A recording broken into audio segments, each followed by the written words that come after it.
On that rainy night, thunder kept crashing down around a forest. Under a big tree, this young guy was chilling with his pet, just taking it easy in the rain. From afar, Lin Yan heard the clatter of horse hooves.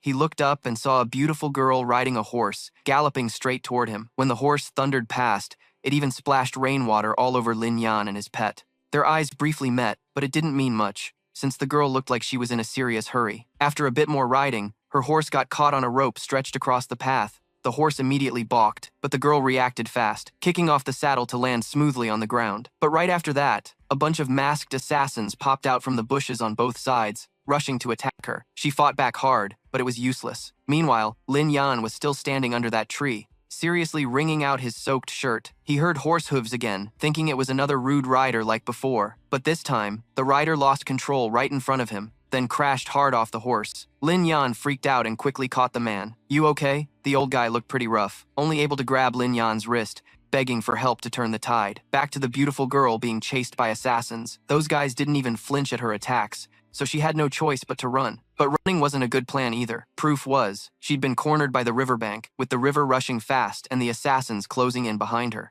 With no other option, she jumped into the river, hoping to escape, but the assassins pulled out a giant crossbow and fired a massive arrow straight at her. Their tactics were brutal, but the arrow missed because Lin Yan showed up just in time to save her. "Miss, get on the boat!" The old man who'd asked Lin Yan for help shouted from the back of the boat, and the girl quickly swam toward them. The assassins weren't giving up, firing their crossbows at the young lady again. Lin Yan stood at the front of the boat, determined not to let them win, but his attacks had no effect. He quickly realized they were protected by top-tier anti-lightning talismans. Those assassins were rocking elite anti-lightning talismans. Going head-on was a bad move. "Young hero, you better run. I don't want you getting dragged into this because of me." The girl had made it onto the boat and warned Lin Yan, but his vocabulary didn't include the word run. Lin Yan would rather risk it all than run away, so he unleashed a full-power lightning strike with insane destructive force. Looking at the crater he made with just that one hit, the girl couldn't help but get goosebumps. She couldn't deny this stranger's strength was beyond anything she'd imagined. As for Lin Yan, he had to admit these assassins were tough, but after his rebirth, he'd activated the innate Thunder God body,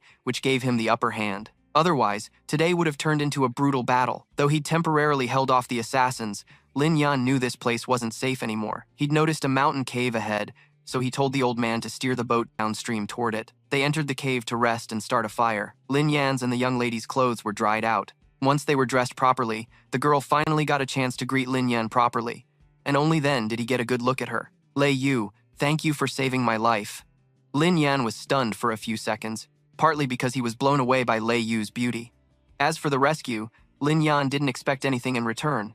He was just curious who had been chasing Miss Lei today. At first, Lei Yu seemed awkward. Lin Yan didn't want to pressure her if it was inconvenient, but after sitting beside him, she started telling her story with a sad tone. It turned out the ones chasing Lei Yu were death disciples of the Ma Lin sect. That cult had been eyeing Lei Yu's family treasure for a long time. They thought the treasure was on her person, so they chased her relentlessly. When Lin Yan heard the name Ma Lin sect, his eyebrows furrowed tightly. Then he asked, "What kind of treasure does your family have that the Ma Lin sect is after?" Lei Yu instinctively started to answer, but was cut off by the old man's sharp, "Miss, young hero, please understand. The Lei family's heirloom treasure can't be revealed to outsiders. We hope you forgive this inconvenience." Seeing how tense he was, Lin Yan didn't press further. This was definitely something that needed to be kept secret, so even if they didn't tell him, he wasn't bothered. That night, the three of them rested in the cave. Lin Yan fell asleep first, while Lei Yu and the old man seemed too troubled to sleep. Around midnight, Lei Yu quietly said to the man, "Feng Bobo, you should head home early tomorrow morning." Feng Bobo initially refused, worried it was too dangerous to leave the young lady alone here, but Lei Yu was adamant. She didn't plan to stay here alone either. Even though they just met, Lei Yu felt like Tran Loi was super trustworthy, so she decided to follow him wherever he went. That way, she could make sure she stayed safe. The next morning, Feng Bobo obediently went back like Lei Yu told him to, while she sneaked behind Lin Yan and saw him arrive at the Xuan Tian sect. Tran Loi was here for the third round of the selection trials, and Lei Yu had already decided to treat him as a disciple of this sect, even telling herself no wonder Lin Yan was so badass. Speaking of Xuan Tian sect, it's a super famous orthodox martial arts school, totally different from the Ma Ling sect. Down at the training ground at the mountain's base, all the disciples for the third selection round had gathered. Lin Yan heard someone call him in a super annoying tone and wondered who it was. It turned out to be Ni Qianran. Lin Yan, You actually came back? I thought you weren't going to join the trial anymore? The Ma Ling sect is like a tiger stalking its prey right now. We agreed to stick together and make it to the final round of Xuantian sect's selection for protection, and you're just going to bail? Not Tianyan was about to keep scolding but got cut off by Lin Yan. Don't worry, I'm not planning to quit. I'm just here to pick up a little friend. He said that while showing off the pet he just got. The moment Nat Tianyan saw that cute little thing, all her anger vanished instantly. Plus, this trial was ridiculously easy for Lin Yan. He just had to master a sword technique manual within 3 days. No prep or training needed. As soon as Lin Yan said that, someone nearby burst out laughing mockingly. Haha, some losers have no skills but sure love to brag. The Tati Feng Huan Ying sword technique is a mid-level martial skill. Even a genius like me needs 2.5 days to master it. Turns out it was Dong Shuliang, always itching to poke fun at Lin Yan and constantly calling himself a genius, which was super annoying. Clearly, neither Lin Yan nor Ni Qianran liked him. Right after Dong Shuliang spoke, she snapped back sharply. You're such a frog in a well. Taking 2.5 days isn't something to brag about. Lin Yan mastered it on the very first day. That's impossible. Dong Shuliang yelled, unable to accept that Lin Yan learned the sword technique faster than him. Well, what if I take first place in the trial? Lin Yan started taunting, and just as expected, the hot-headed rookie Dong Shuliang jumped right into the trap. He said if Lin Yan really got first place, he'd kneel and call him grandpa. Right after they made that bet, Jiang Zhanglao announced the trial details. Without wasting time, he declared the test was to get through the wooden man formation and reach the main hall up the mountain. No matter how the candidates did it, as long as they reached the main hall, they passed the trial. The first 10 to pass would instantly become inner disciples of Xuantian's sect. Jiang Zhanglao also revealed that the key to beating the formation was hidden in the Tati Feng Huan Ying sword technique manual given to candidates 3 days ago. So, confident you can beat him? Ni Qianran asked. He's here for Dong Shuliang, obviously. The kid came knocking on his own. Refusing would be a waste, Lin Yan replied confidently. As soon as the trial started, he and countless others rushed forward. The wooden man formation looked simple at first, but in reality, getting through it was no joke. Lin Yan barely took a few steps before hearing desperate cries for help from other disciples. He passed through the wooden dummies made of tree trunks effortlessly. Ni Qianran struggled a bit more but basically didn't face too much trouble. That's because Lin Yan had already pointed out the key points inside the sword technique manual to her 3 days ago. Elder Tuang and his 2 disciples were waiting at the mountain peak. The 2 disciples behind him were a bit impatient, guessing who would top the trial this year. They heard Elder Dong Qinglin's grandson, Dong Shuliang, was also competing. The kid's been smart since he was little, a bit arrogant but definitely gifted. Jiang Zhanglao replied, so you think Dong Shuliang will be first? You can't jump to conclusions before the final moment. Everyone in this trial is no joke, and Xuantian sect doesn't need mediocre people. Just as Jiang Zhanglao said, Dong Shuliang, born arrogant, was itching to show off. He charged into the wooden man formation without looking around, wildly swinging his sword, using brute force to crush the dummies. But while Dong Shuliang was struggling to get through, Elder Tuang and his disciples sensed someone had already passed. They quickly flew on clouds toward the main hall, and the 2 disciples looked surprised that the first to pass wasn't Dong Shuliang. In front of the 3, Lin Yan confidently took the final steps to the main hall's door and loudly announced himself, Zhenthan Duang Tran Thi. Lin Yan pays respects to Elder Tuang. Though Lin Yan was a complete unknown, Jiang Zhanglao looked at him with full satisfaction. He silently thought Lin Yan Fifam's skills would only keep improving in the future. Not long after Lin Yan successfully cleared the trial, Ni Qianran loudly followed right behind. She's Dong Shuliang, finishing in 3rd place but looking totally wiped out. Dong Shuliang barely opened his eyes and saw Lin Yan casually standing in front of Elder Jiang. His head felt like it exploded, and the fact that Ni Qianran also beat him hit him even harder. How the hell did you 2 pull that off? Dong Shuliang yelled at Elder Jiang. How could they possibly surpass a genius like me? They must have cheated. Ni Qianran crossed her arms, annoyed. We got here faster than you because you're just useless. Now you're blaming us? Elder Jiang was old but got grilled by some snot-nosed punk. Hearing Dong Shuliang call himself a genius made him furious. He shot back coldly. Are you questioning my fairness? When Elder Jiang got serious, the pressure was insane. Dong Shuliang immediately shrank back scared. He still refused to accept losing to Chen Lei and Nie Qianran. But Elder Jiang wasn't having any of his nonsense. He was polite but firm. The results are clear, so just accept it. Dong Shuliang gritted his teeth, even more pissed when Ni Qianran deliberately reminded him of their deal at the mountain foot. If Lin Yan took first place, he'd have to kneel and call him grandpa. That was his own condition. But now that he lost, he didn't want to honor it and acted like Lin Yan was bullying him. Ashamed and angry, Dong Shuliang chose to run away. Before disappearing, he left a weak threat that made Lin Yan and Ni Qianran laugh their asses off. This young master definitely won't let you off. That night, Lin Yan returned to his family. Passing the final test and officially becoming an inner disciple of the Xuantian sect was a proud moment for the whole family. Now everyone outside called him and Ni Qianran the Qingyang twin heroes, making them look damn cool on the streets. But his dad still seemed worried. Later, now that you're in Xuantian sect, what about the Ma Ling cult? Lin Yan gently reassured them not to worry too much. The Xuantian sect always protects its disciples, and they're one of the top powers in the world. The Ma Ling cult definitely wouldn't dare touch Lin Yan or Ni Qianran now. Plus, his family and the Ni family in Qingyang town would be a bit safer. Then, Lin Yan pulled out a few cultivation manuals and handed them to his parents, telling them to practice on their own so they could protect themselves if things got dangerous. No way, these are high-level manuals. If we get these, what will you use? His dad asked anxiously. I recently had some lucky breaks. I'm not lacking anything. Just focus on your training, Lin Yan replied, scratching his cheek reluctantly. After all, he couldn't tell them he'd been reborn, and in his past life, he was the Thunder Emperor. These high-level manuals were just basic stuff to him now. Watching his family happily gathered, Lin Yan felt both joy and a burning determination.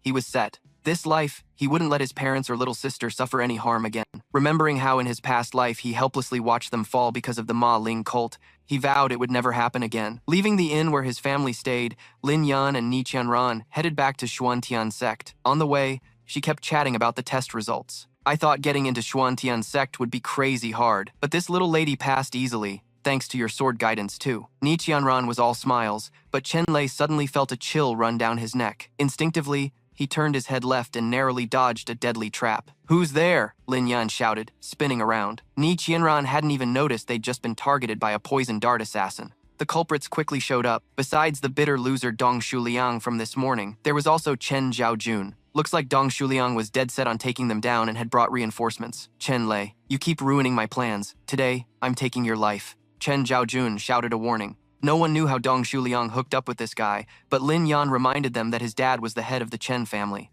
Chen Zhaojun's conspiracy with the Ma Ling cult to overthrow the family head was treason, so getting kicked out of the Chen family was well-deserved. And you, Dong Shuliang, when are you gonna call me Grandpa? Lin Yan added, stoking the fury of both Dong Shuliang and Chen Zhaojun at once. All their assassins charged forward, determined to kill Lin Yan tonight, but he's the main character, glowing with power. There's no way some small-time punks could take him down so easily. In just one move, Lin Yan blasted all those useless assassins away. Seeing his lackeys fail, Chen Zhaojun had to step up himself, but Dong Shuliang seriously backed the old man. However, the moment the two of them thought they had landed a hit on Lin Yan, he vanished. Then a bunch of other Lin Yans appeared, making them completely dizzy. This was the effect of the shadow clone technique. Both Dong Shuliang and Chen Zhakun were totally confused, not knowing which one was the real Chen Lei. The real Lin Yan moved lightly and suddenly struck out with both hands, hitting Dong Shuliang and Chen Zhakun so hard they both hit the ground at the same time. His performance was so sick that even Yi Ni Qianran couldn't help but be impressed. Whoa, Lin Yan, you're seriously badass, but you're not even giving this little lady a chance to step in? Dong Shuliang was crushed flat on the ground, but his face clearly showed he wasn't giving up. Clenching his fists tight, he kept grinding his teeth, asking how Lin Yan could be so strong. Lin Yan didn't hold back and just kicked him straight up. Dong Shuliang spat out a mouthful of blood, struggling and humiliated like a dog caught in a bad situation. So? You impressed now, punk? Lin Yan asked. I'm impressed already, he quickly replied. Good, then stick to the bet from this afternoon. Before Lin Yan could finish his sentence, Ni Qianran's scream cut through the air. Lin Yan, watch out. It turned out that while he wasn't paying attention, Dong Shuliang ambushed him with the Savage Voulet needle. That name was the absolute definition of scum, not a gentleman at all. Because they were so close, Lin Yan couldn't dodge and got hit by the full force of Dong Shuliang's Savage Voulet needle. The pain was sharp, stabbing deep into his heart and soul. Ni Qianran quickly caught him, but Lin Yan had been the Thunder Emperor in his past life. There was no way a few needles could take him down. Seeing Lin Yan get hit, Dong Shuliang was ecstatic and struggled to stand up. You country bumpkin dare embarrass this young master in front of everyone? This is the price you pay. After messing with Lin Yan, he turned to Ni Qianran, looking her up and down with hungry eyes. Little beauty, don't rush. You're next. But first, this young master's gotta enjoy himself properly. Lin Yan could tolerate Dong Shuliang messing with him, but for him to talk trash about Ni Qianran like that was straight up unacceptable. Thinking this, he jumped up. Dong Shuliang's savage voulée needle was made entirely of silver needles, which didn't conduct electricity, perfect for Lin Yan to counterattack. No hesitation, he used his inner strength to push all the silver needles deep in his body out. Then Lin Yan channeled electricity into them and sent them flying back at Dong Shuliang. The bastard was already badly injured and had no way to dodge. All the silver needles pierced him, with many hitting the parts that kept his manhood intact. Man, can't let my girl see this. Lin Yan covered Ni Qianran's eyes, then started electrocuting Dong Shuliang until he was barely holding on. But before he could torture him enough, someone else stepped in. Who dares harm my grandson? From above, an old man appeared, Elder Dong of the Xuantian sect, also Dong Shuliang's grandpa. Seeing his grandson beaten like that, the old man rushed in without caring about right or wrong, ready to make Lin Yan and Ni Qianran pay. His urgency actually made her laugh. Damn, so you beat the little dog and now the big dog's running over? Ni Qianran's mouth was ruthless, no respect for anyone. But Lin Yan knew this old Dong Qinglin wasn't someone to mess with, so he boldly stopped Ni Qianran and clearly stated, "This is on me. Whoever did it takes responsibility. Ni Qianran has nothing to do with it. Also, Elder Dong, this started because your grandson attacked us first." Dong Qinglin clearly didn't want to argue anymore, he just wanted revenge for his grandson. Holding Dong Shuliang tightly, he still radiated immense power. Lin Yan used all his strength to defend, but couldn't match the Xuantian sect elder in a straight fight, eventually getting blasted backward, coughing up a mouthful of blood. Dong Qinglin wanted to keep going, even kill Lin Yan. But at the critical moment, Zhang Zonglao appeared, blocking his path. "Hold on, even if a disciple messes up, just scolding is enough. You're the Windmaster of Xuanwu Peak, yet you're so cruel to a junior? This little bastard hurt my grandson. I'll kill him no matter what." Dong Qinglin gritted his teeth. By then, Ni Qianran had helped Lin Yan up. Though badly injured and struggling to breathe, he still wanted to explain what happened. He said Dong Shuliang held a grudge because he was unhappy with the morning's test results, so he came after him at midnight. Lin Yan was just defending himself. His statement was completely honest. But of course, Dong Qinglin refused to believe it. If Dong Shuliang hadn't trembled inside and begged to be taken back for treatment first, the elder might have kept going. Before leaving, he warned Lin Yan, "My grandson's body is more important. I'll let this slide for now, but if you dare defy Xuanwu Peak again, there won't be any good ending for you." After saying that, Dong Qinglin kicked up the wind and sped off, leaving only Lin Yan and Elder Jiang behind. But he just said, "You're still young, and you don't know when to advance or retreat. You're likely to die young. From now on, handle things on your own." Ni Qianran was super pissed because today's mess was obviously started by Dong Shuliang, but Elder Jiang acted like Lin Yan was the one causing trouble. Thought Elder Jiang just said that one line and left. Watching his back, Ni Qianran was still fuming. Wait, why did he even show up here? Hey. Lin Yan pulled out a token from his chest and replied, "When Dong Shuliang showed up earlier, I used the disciple token to send out a distress signal. Elder Jiang had been here for a while but didn't want to offend the Xuanwu sect, so he stayed hidden. Looks like their influence in the Xuantian sect is huge." Today, Lin Yan pissed off both the Dong family and the Xuanwu sect in Xuantian sect, but even so, it didn't matter. He'd lived a whole life before, even became the Thunder Emperor after beating tons of people. Now reborn, Chen Lei wasn't afraid of anyone. Meanwhile, in the Xuantian Grand Hall, a secret meeting was happening between Sect Master Xuantian Zi and Miss Lei Yu. The reason? She wanted to become a disciple of the Xuantian sect, which made Xuantian Zi super curious. "Your clan has all kinds of treasures and martial arts, so why the sudden urge to join my sect? Also, will your father agree? I have my own plans, but I'll leave it to the sect master to decide." Lei Yu stood firm and replied. Seeing her stubbornness, Xuantian Zi sighed and agreed. He allowed Lei Yu to join as an inner disciple without passing the usual tests. That made dealing with Elder Lei much easier. Lei Yu seemed really happy to have achieved her goal of being close to Lin Yan. She smiled brightly and respectfully clasped her hands to thank the sect master of Xuantian sect. At that moment, all the elders sitting silently in the hall felt the tension thick in the air. At the same time, the sect master read the report in his hand and asked, "Elder Jiang, were there any good seeds in this trial?" Elder Jiang respectfully bowed his head and replied, "Sect master, there's a disciple named Lin Yan." Beside him, Qing Lin quickly spoke up, "Sect master, Lin Yan impressed me a lot in this trial. I'm determined to take him as my disciple." The sect master sounded a bit surprised. Huh? At that moment, Lin Yan and the others stepped forward together, bowing to the sect master and the elders. Elder Jiang then introduced, "All the disciples who passed this time are here, except Dong Shuliang, who's injured and resting in bed." Qing Lin glanced at Lin Yan with pure bitterness.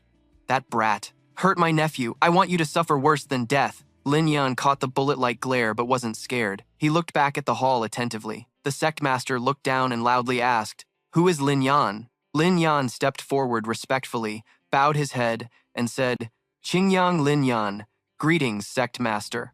The sect master said again, "You'll join the Xuanwu sect under Elder Dong." Surprised, Lin Yan asked, "Sect master, why is that?" Elder Jiang quickly explained, "Xuanwu sect leads all the factions. The position of the Xuanwu sect leader is second only to the sect master. He values you, that's your destiny." Lin Yan was shocked and replied, "Destiny can also kill people." Pausing, Lin Yan loudly declared in front of everyone, "I heard before that a genius disciple was fought over by the factions and could choose freely. If they could choose, then so can I. In this trial, I took first place." Now, hearing my bold words, Elders Wu and Yun exchanged glances. Then Elder Wu happily stood up. "If he's first in the trial, then so am I." But Qing Lin shouted fiercely, "Who dares compete with me?" Elder Wu quickly sat down, looking dejected. Elder Yun comforted him. "Forget it. In Xuantian sect, your clan holds power. Why bother offending him?" Qing Lin scowled and coldly said, "It's a pity that among all the elders here, I'm the only one who still respects you." Ni Qianran worriedly asked, "What now? With him acting like that, the other elders won't dare take you as a disciple. But if you join his sect," Lin Yan casually cut in, "relax." Qing Lin immediately threw a token to him. "Of course, if you don't behave, you can get the hell out of Xuantian sect right away." Lin Yan said nothing and didn't even bother to catch it. The golden token just dropped to the floor. Elder Jiang then looked at the sect master and said, "Sect master, take a look at this." The sect master smiled calmly. "Young and reckless, a little clash is no big deal." Lin Yan slowly picked up the token and smiled. "I've overcome 100,000 hardships to get here. If I give up now, wouldn't all my rivals have wasted their efforts?" Qing Lin was momentarily speechless. Lin Yan quickly bowed respectfully before him. "Disciple Lin Yan pays respects, Grandmaster." But no one saw the calculating look and smile in Lin Yan's eyes at that moment. Scene change. White clouds drifted across the high sky. Ni Qianran looked down on that old Elder Dong, taking Lin Yan as a disciple, clearly just to get revenge. Lin Yan then replied right after, bowing respectfully, "Disciple Lin Yan pays respects to the Grandmaster." But no one saw the calculating gleam in Lin Yan's eyes or that sly smile. Scene shifts as white clouds drift, blanketing the high sky. Ni Qianran looked down on that old elder who accepted his brother into the sect clearly to get revenge. Lin Yan quickly responded right after, "This time heading to the Xuan Tian sect is for the family's safety. I can't just quit at the first sign of trouble." He stared intently into the distance and said, "If you want revenge on me, let's see if you've got the guts." Right then, Lin Yan sensed a strange aura and immediately glanced behind him. Lei Yu appeared slowly. "Lin Yan, long time no see." Ni Qianran was surprised and whispered, "Hey, Chen Lei, since when did you know such a stunning beauty?" Lin Yan then walked over and asked her, "Why are you here?" Lei Yu smiled brightly and quickly replied, "I'm a disciple of the Xuantian sect." He grabbed Lei Yu's hand tightly. "If you really were a disciple of Xuantian sect, you would have called for help from the sect under the mountain long ago. You're deliberately trying to get close to me," she hurriedly explained. "I mean no harm, if you don't believe me." At that moment, a voice interrupted their conversation from afar. "Who is Lin Yan?" It was none other than Xuan Wufeng, Xuan Mo. He looked at Lin Yan with contempt and then said, "The disciple recruitment ritual is over. You are now my disciple of Xuan Wufeng. Hurry up and follow me." Immediately, Lin Yan left with Xuan Mo. Ni Qianran watched fearfully, calling after him, "Lin Yan." Ni Qianran was full of worry. She called out with a warning, "Be careful." Lin Yan turned back, looked at Ni Qianran, then smiled gently and said, "I got it." The two quickly reached a towering mountain peak. The place looked dark and mysterious. Xuan Mo looked ahead and sneered, "Junior brother, after you." Seeing Lin Yan silent, he mocked, "What's wrong, junior brother? Scared? If you don't have the guts to go up, just beg me. I can help you." But Lin Yan calmly stepped onto the hanging chain and walked steadily, showing that Xuan Wufeng's intimidation was nothing special. His feet moved confidently on the precarious chain. Xuan Mo was shocked and yelled, "No way, how did you do that?" Lin Yan casually teased back, "Senior brother, I'm going ahead." Finally, he made it to the other side. The wind howled fiercely up high as Lin Yan landed, his face serious and focused. At last, Lin Yan set foot where he needed to conquer. Xuan Mo couldn't believe it. Lin Yan looked around and then clicked his tongue. The weeds are already waist high. No one's passed this way in years. These Xuan Wufeng guys really have no shame. He looked up at the sky and shouted, "Elder Dong, your disciple has arrived at Xuan Wufeng. What other pathetic tricks do you have left to make things difficult?" Immediately, A loud laugh echoed. Chen Lei instantly became alert. Whose voice was that? You're a disciple of Dong Daifa? Lin Yan feigned surprise and stammered those words. Dong Daifa, the old man shouted. That's Elder Dong you're talking about, the useless sect leader of Xuan Wufeng. Lin Yan respectfully said loudly. Though I'm his disciple, he only took me in to get revenge on me. But the other man laughed loudly. Then go ahead and get your revenge. Lin Yan's thoughts flashed. Looks like this guy has beef with Elder Dong. The enemy of my enemy is my friend. But does this guy have a screw loose? The laughter still echoed as Lin Yan muttered to himself. Better to move on. Looks like Shu Liang is already itching to kill Lin Yan. Grandpa, you can't let that mixed blood Lin Yan live. Tan Lam reassured him. Don't worry. Now that he's under my command, he's just meat to be trampled on. Just as he finished, a familiar figure entered from outside. Lin Yan bowed respectfully and said, Disciple Lin Yan pays respects to Elder Dong. But for some reason, Tan Lam started picking a fight with him. He growled, kneeling. Also, you should call me master now. Lin Yan resisted calmly. Demon, you're not worthy. Pausing, Lin Yan added. Besides, your grandson still owes me a get lost, we're peers. How could I call you master? Shu Liang gritted his teeth angrily. He clenched his jaw, growling each word. That mixed-blood bastard is already in my young master's hands, and he still dares to mouth off. Then finally losing it, Shu Liang pushed his wheelchair toward Lin Yan, yelling, I want you dead. Lin Yan quickly stopped the wheelchair with his foot gently and shouted, A disciple who just joined and died miserably on day one. How's Elder Dong gonna explain that to the sect leader? The old man then stood up and declared. Lin Yan disrespectfully swallowed his pride in the secluded chamber, kneeling before the sect. Tan Lam's face darkened, frowning. I want you to neither live nor die. Following his orders, Lin Yan was quickly taken to Si Kwa Nyai. This place was filled with skulls and bones, with several fierce beasts bearing fangs and claws, growling and staring intently. Though chained, they looked terrifying. Lin Yan sat calmly on the ground watching them. Can't live, can't die. What kind of clever trick is this? Just some childish scare tactics. The big wolf kept staring at him, lunging forward despite the chains tightening around its legs. Lin Yan asked casually, knowing he was tied to the wall. Are you guys brain damaged? The voice echoed again. Not just him. The beasts here don't have brains either. Lin Yan immediately recognized the familiar voice. Senior, we meet again. The voice laughed heartily. Looks like Dong Dai Fat really hates you. Just after joining, he threw you into this place. Lin Yan sneered without holding back. Senior? You got stuck here too? Seems like your relationship with Dong Dai Fat isn't that great either, huh? The other guy replied with amusement. Kid, you sure got a sharp mouth, don't you? Lin Yan lazily leaned his head against the rock behind him. Going to sleep now, senior. Sleep well. As soon as he lay down, mournful cries immediately echoed around. Lin Yan suddenly opened his eyes and casually asked the man, Senior, fun, isn't it? The man then explained. You're blaming the old man wrong. These restless spirits are one of the tricks of the pure abode. Their purpose is to keep you from sleeping. No light, no people, no sleep, no hope.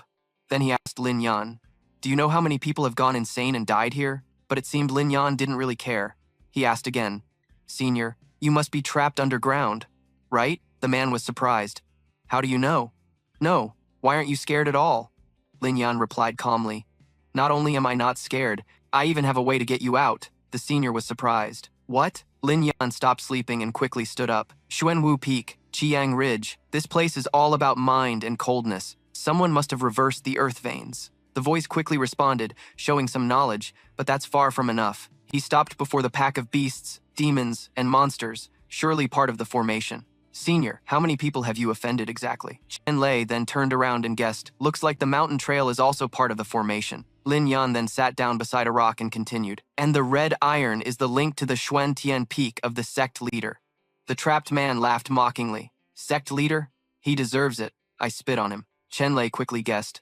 Senior, weren't you betrayed by the current sect leader and Dong Dai Fat working together? Pausing a bit, he curiously said loudly, Senior, are you the previous sect leader? Right after, the ground beneath Lin Yan cracked open, and he was a bit startled. Then he fell freely down below. It seemed the man now accepted meeting Lin Yan. Down below, he was indeed imprisoned. Not only that, his hands and feet were chained tightly, looking miserable. He looked at Lin Yan and said, How do you know who you really are? Was it that petty Dong Dai Fat who sent you here? Lin Yan was shocked looking at him. Senior. He helplessly thought, just by looking, I can tell how many years he lived in his past life, and how tragic it was.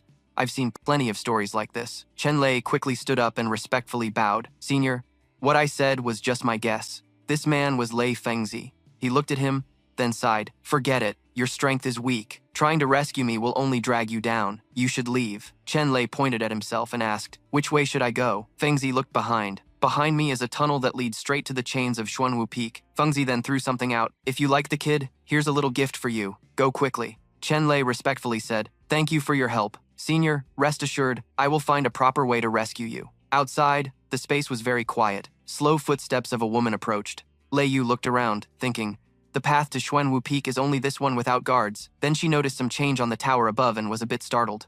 Lin Yan then slipped out of the chains easily. His eyes now burned with even more hatred for the old man. The wind started to rise. Lin Yan casually landed beside Lei Yu, who was standing there. Chen Lei was surprised to see her here. Why is it you? Lei Yu smiled awkwardly. I was planning to find you, he shouted at her. The first time we met was a coincidence. The second time, you didn't even explain clearly. Now you come to Xuanwu Peak in the middle of the night to find me. What's your purpose? Lei Yu honestly replied, I heard you had a conflict with the elder, and he took you in as a disciple. I care about you. That's why.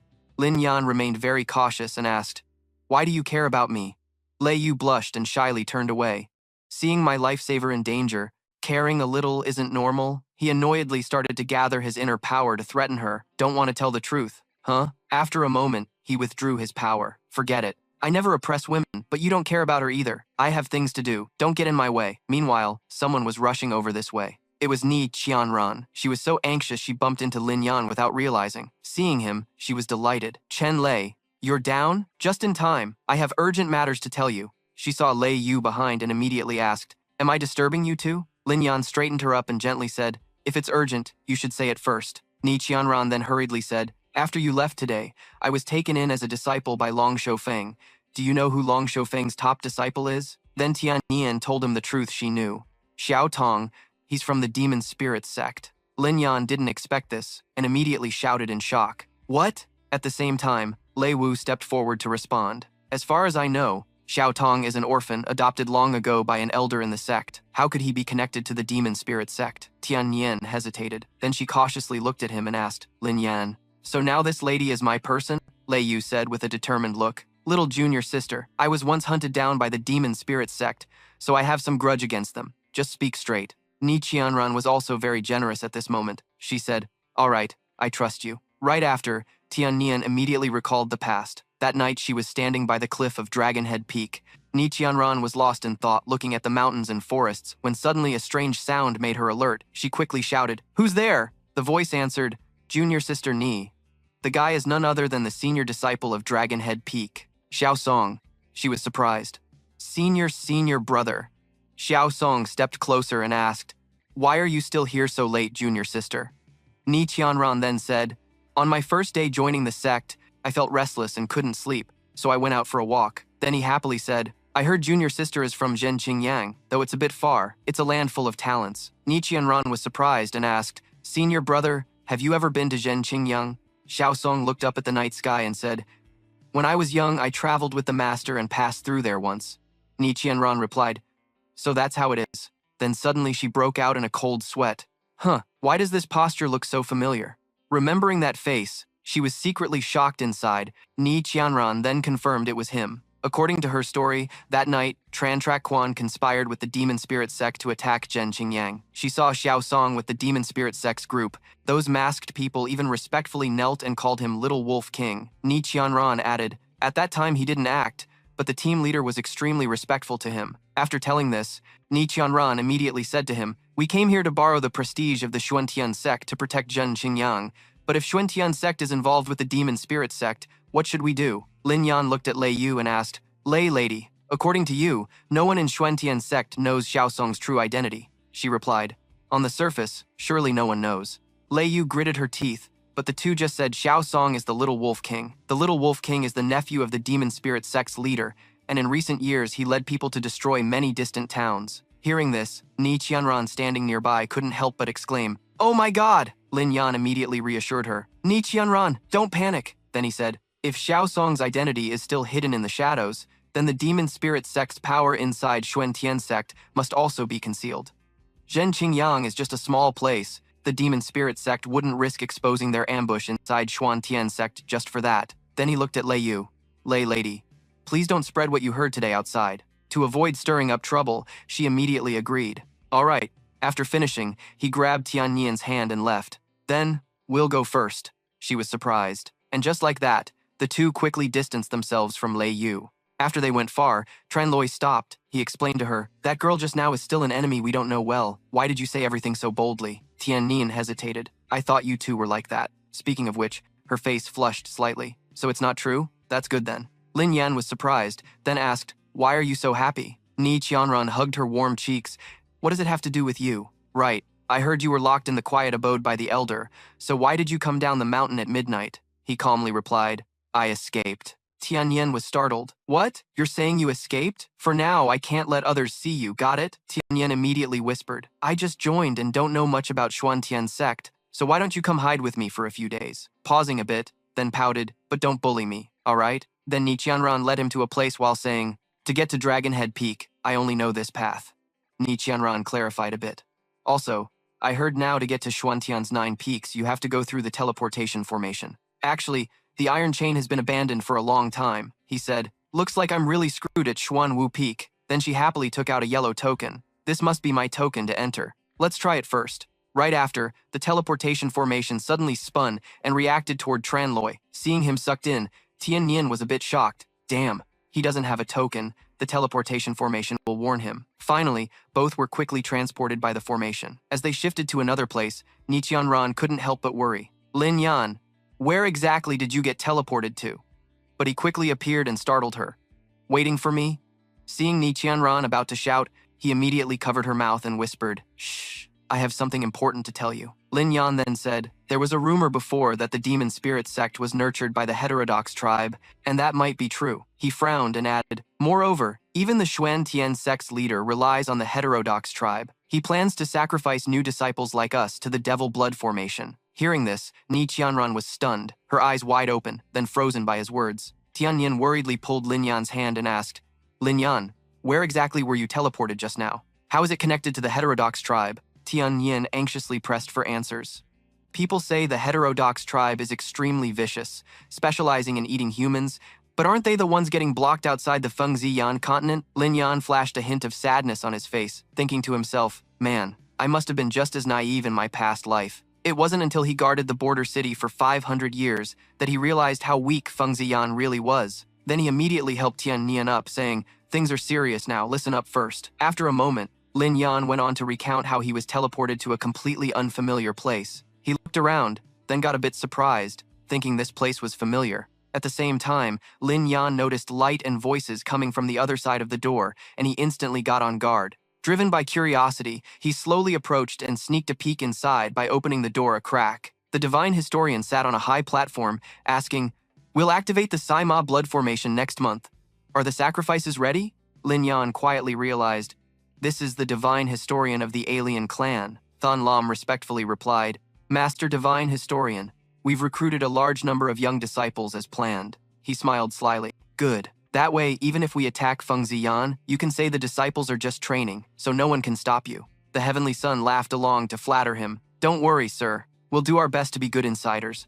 Lin Yan stood outside, clenching his fists in rage, silently cursing, "Damn it, these Huyan Thin sect bastards dare sell themselves to the aliens." Last life, Fengziyan was occupied. The continent drowned in misery. It was all because of them.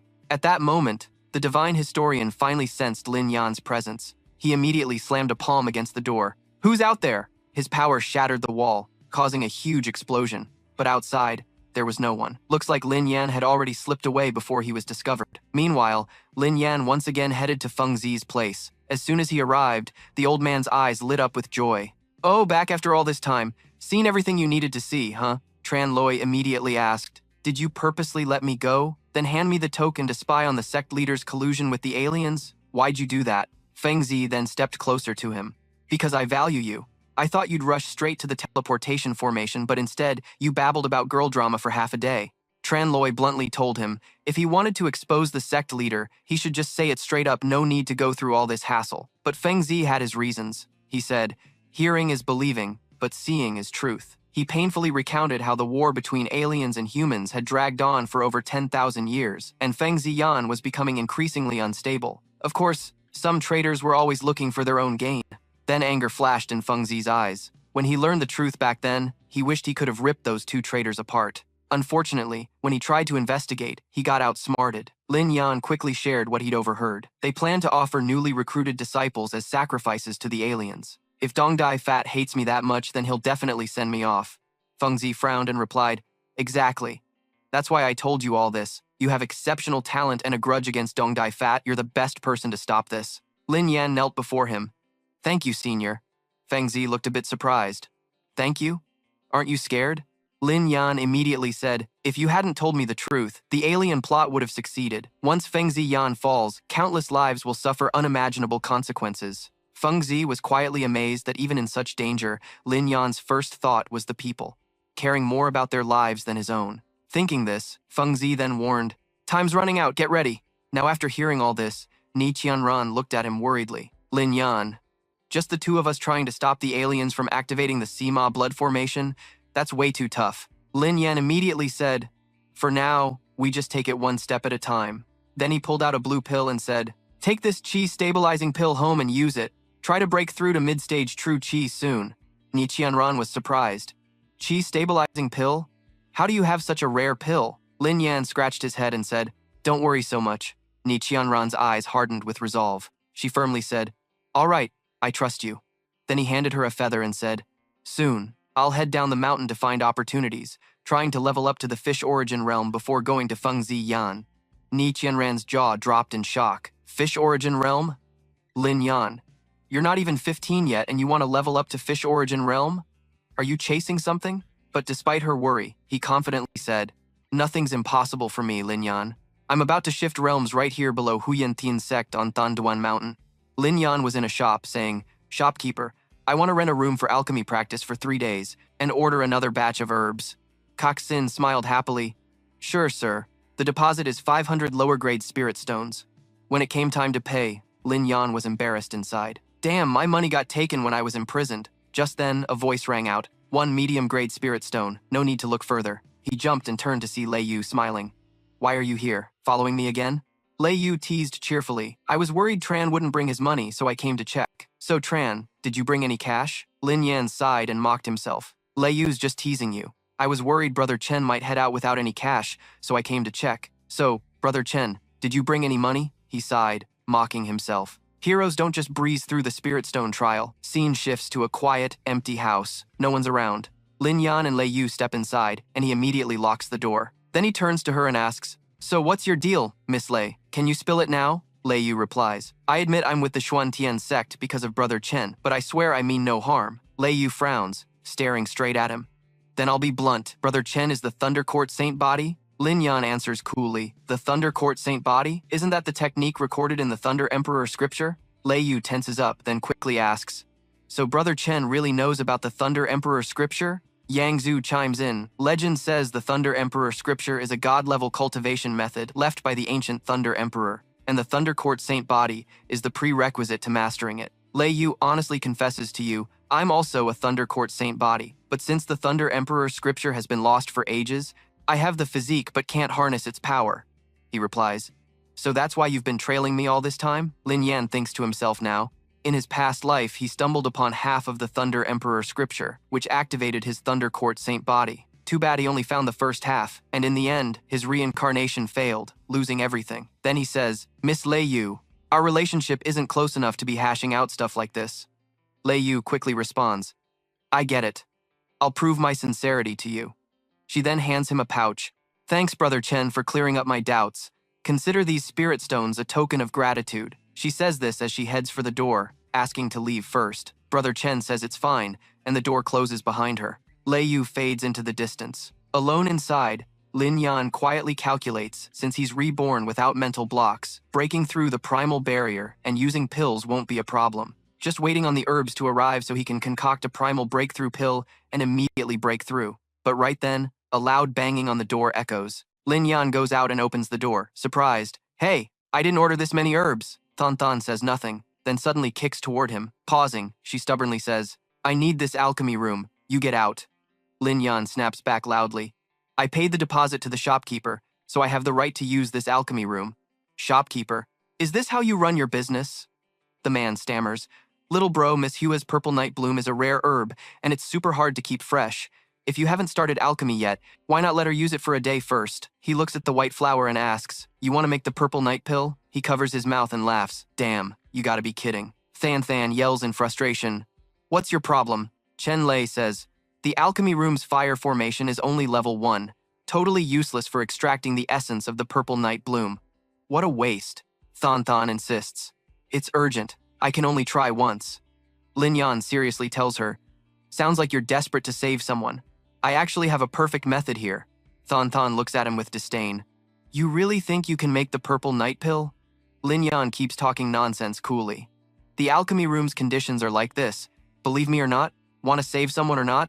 It's up to you. Than is momentarily speechless. Fine, you finally agree. Okay, if you can help me extract the essence of the purple night bloom, you set the terms, but if you fail, you owe me your life. Lin Yan steps aside with a smirk and politely says, Miss, please come in. But as she enters, Lin Yan blocks her followers. They leave the materials and go off, looking uneasy. Miss Than turns back, then coldly orders her people. Lin Yan closes the door tight once inside. Get ready, I'll be right here to help. Than still isn't convinced, and asks again, you sure there's no problem? He doesn't answer, heading straight to the alchemy furnace. Chen Lei thinks to himself, in his past life, a top alchemist begged me to use my lightning power to refine the purple night bloom. Believe it or not, Than sees he's silent, quickly carries the herbs, and puts them into the big furnace. Lin Yan immediately shuts the furnace after she's done. The fire blazes up, and the small house heats up more and more. Than uses her internal energy to control the flame's size, fully focused the whole time. Lin Yan watches closely, silently judging her skill. Though this girl's a bit headstrong, her skill's not bad. After a while, Than opens the furnace lid and loudly signals, now. Following her cue, Lin Yan stands ready. At that moment, as Lin Yan adjusts the temperature, a burst of light explodes. The once fresh flower is now burnt black like a lump of coal, nothing more. Than sweats, glaring, then asks, what the hell are you doing? She can't hold back her anger and rushes over. I worked hard to get that purple night bloom. I'll kill you. Lin Yan is startled and says, hey, you don't want the pill anymore? Then he points at the flower and says, don't freak out, look at what that is. Than was totally stunned, but she immediately recognized it as the essence of Turda from Hoa County. Damn, with that purity, even a level 7 fire array might not be able to refine it. Lin Yan put on a pitiful look and asked, so? Do you believe me now? Seeing that pill come out, Than couldn't help but shout, top tier 2 county pill. But Lin Yan still wasn't satisfied, just top tier? Looks like your technique's off. Essence from Hoa County with this purity should logically produce an exceptional pill. Putting that pill into a box, Than said, spill it. What do you want? As long as I can do it, I'll agree. Lin Yan hesitated, then spoke straight up.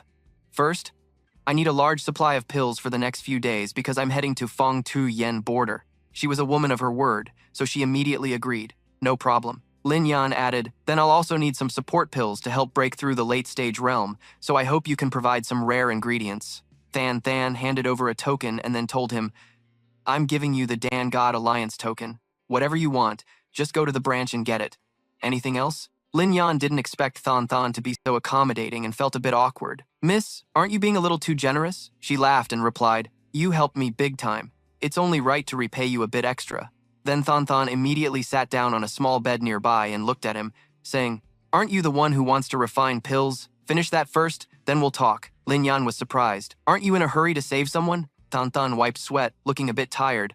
I pushed too hard refining just now. I'm drained. I'll rest a bit before going.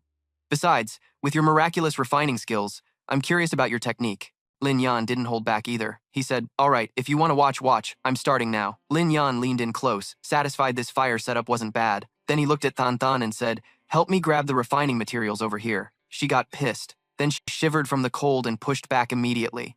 You think I'm your servant or what? Lin Yan didn't argue, just gave her a confused look that made Than sweat nervously. In the end, she gave in, turning her face away and stammering, fine, I'll get it for you, all right? Lin Yan casually reached out to take the stuff.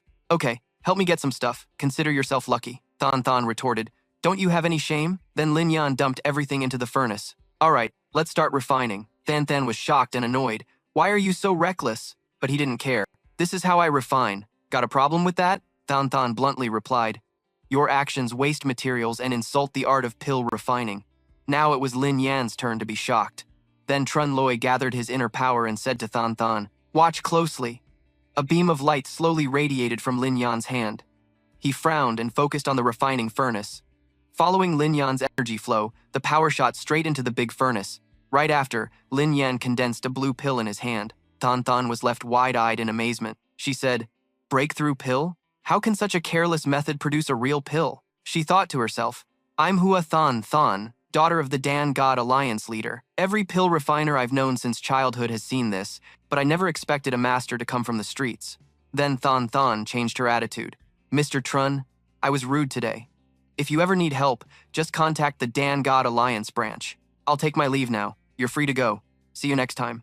After receiving the pill, Than Than quickly left and shut the door tight. Lin Yan was finally alone, sighed, "Phew, now I can finally use pills to break through." Immediately, he sat on the small bed and began gathering inner power. A big Bagua compass appeared below.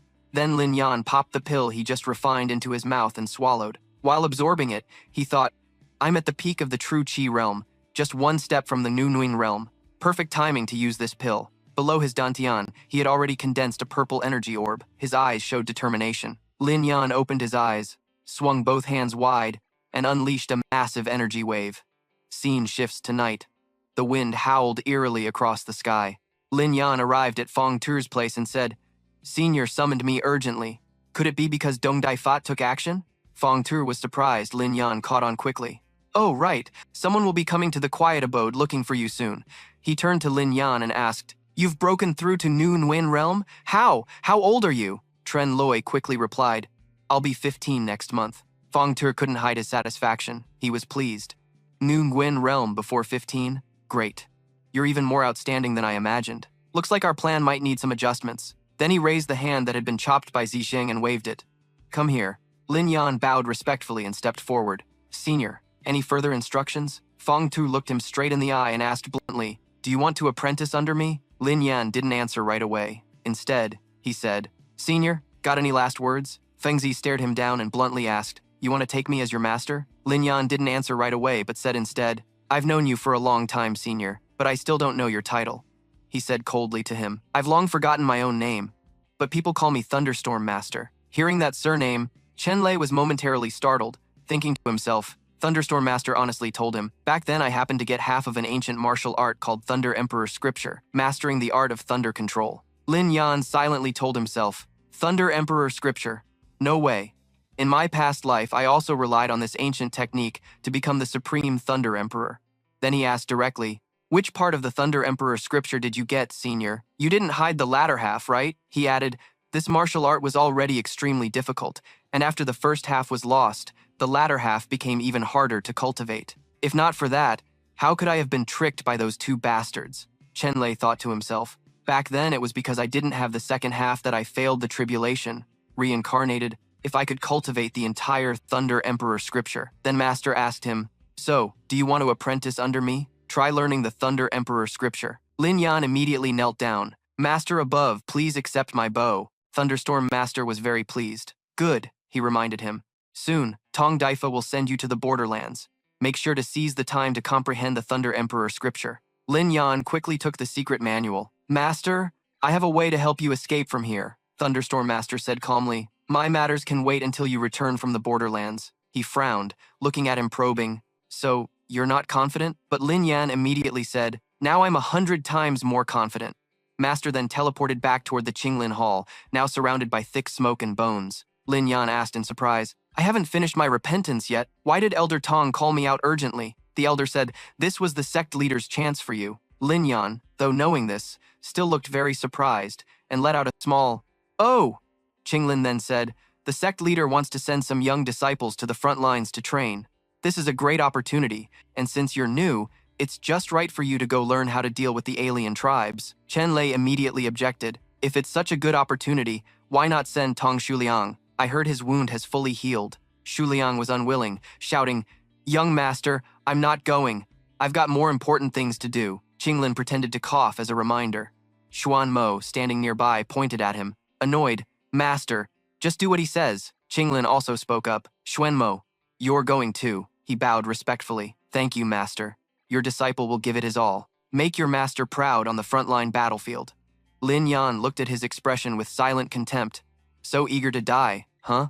After watching Qinglin and Shuliang leave, he flattered, Master, take it easy. Then Xuan Mo turned to Lin Yan. If Master gave you this chance, you better cherish it. He threatened coldly, I'm your senior brother. Once at the front line, you have to listen to me. If you dare steal my credit. Lin Yan was speechless at this dumbass standing before him. Time quickly passed. The next day at the Xuanyan sect square, Lin Yan and Xuan Mo arrived together via formation teleportation. He happily looked at him. Junior brother, you just arrived at Xuanyan sect. Stick close to me later. Don't run wild everywhere. From the other side, Ni Qianran saw him and shouted, waving, Lin Yan, I've been waiting for you forever. At the same time, Lei Yu also passed by to greet. In their eyes, Chen Da Ge Xuan Mo was invisible.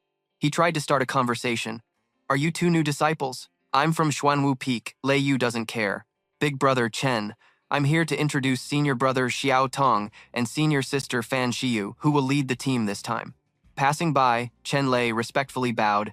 Greetings, senior brother, senior sister. He thought to himself, Little Lang King leading the team seems to want to ensure the plan's success, and this senior sister Fan Shiyu stared intently at him. Lin Yan heard she was the head of the trial disciples, and a rebellious one who argued with the sect leader. Lin Yan stood confidently before her. It was said she was the last disciple of the previous sect leader, Thunderstorm Master. Fan Shiyu then replied, That's right, he casually said. Looks like this Thunderstorm Master's eyesight isn't that great. Shiyu got angry hearing that. How dare you insult my master? You? Then Lin Yan said, Sure, I earned the #1 spot, but those slanders are just because some people envy my talent and spread rumors. He continued, I heard senior sister is straightforward and naive. That kind of personality is easy to be fooled by bad people. Fan Shiyu was momentarily speechless. Ni Qianran hurriedly pulled his arm and whispered, Wrong call, that's senior sister. Lin Yan was surprised. Really? Xiao Tong came from behind. Senior sister, don't mind those immature juniors. We should get going. Fan Shiyu was even blushing because of him.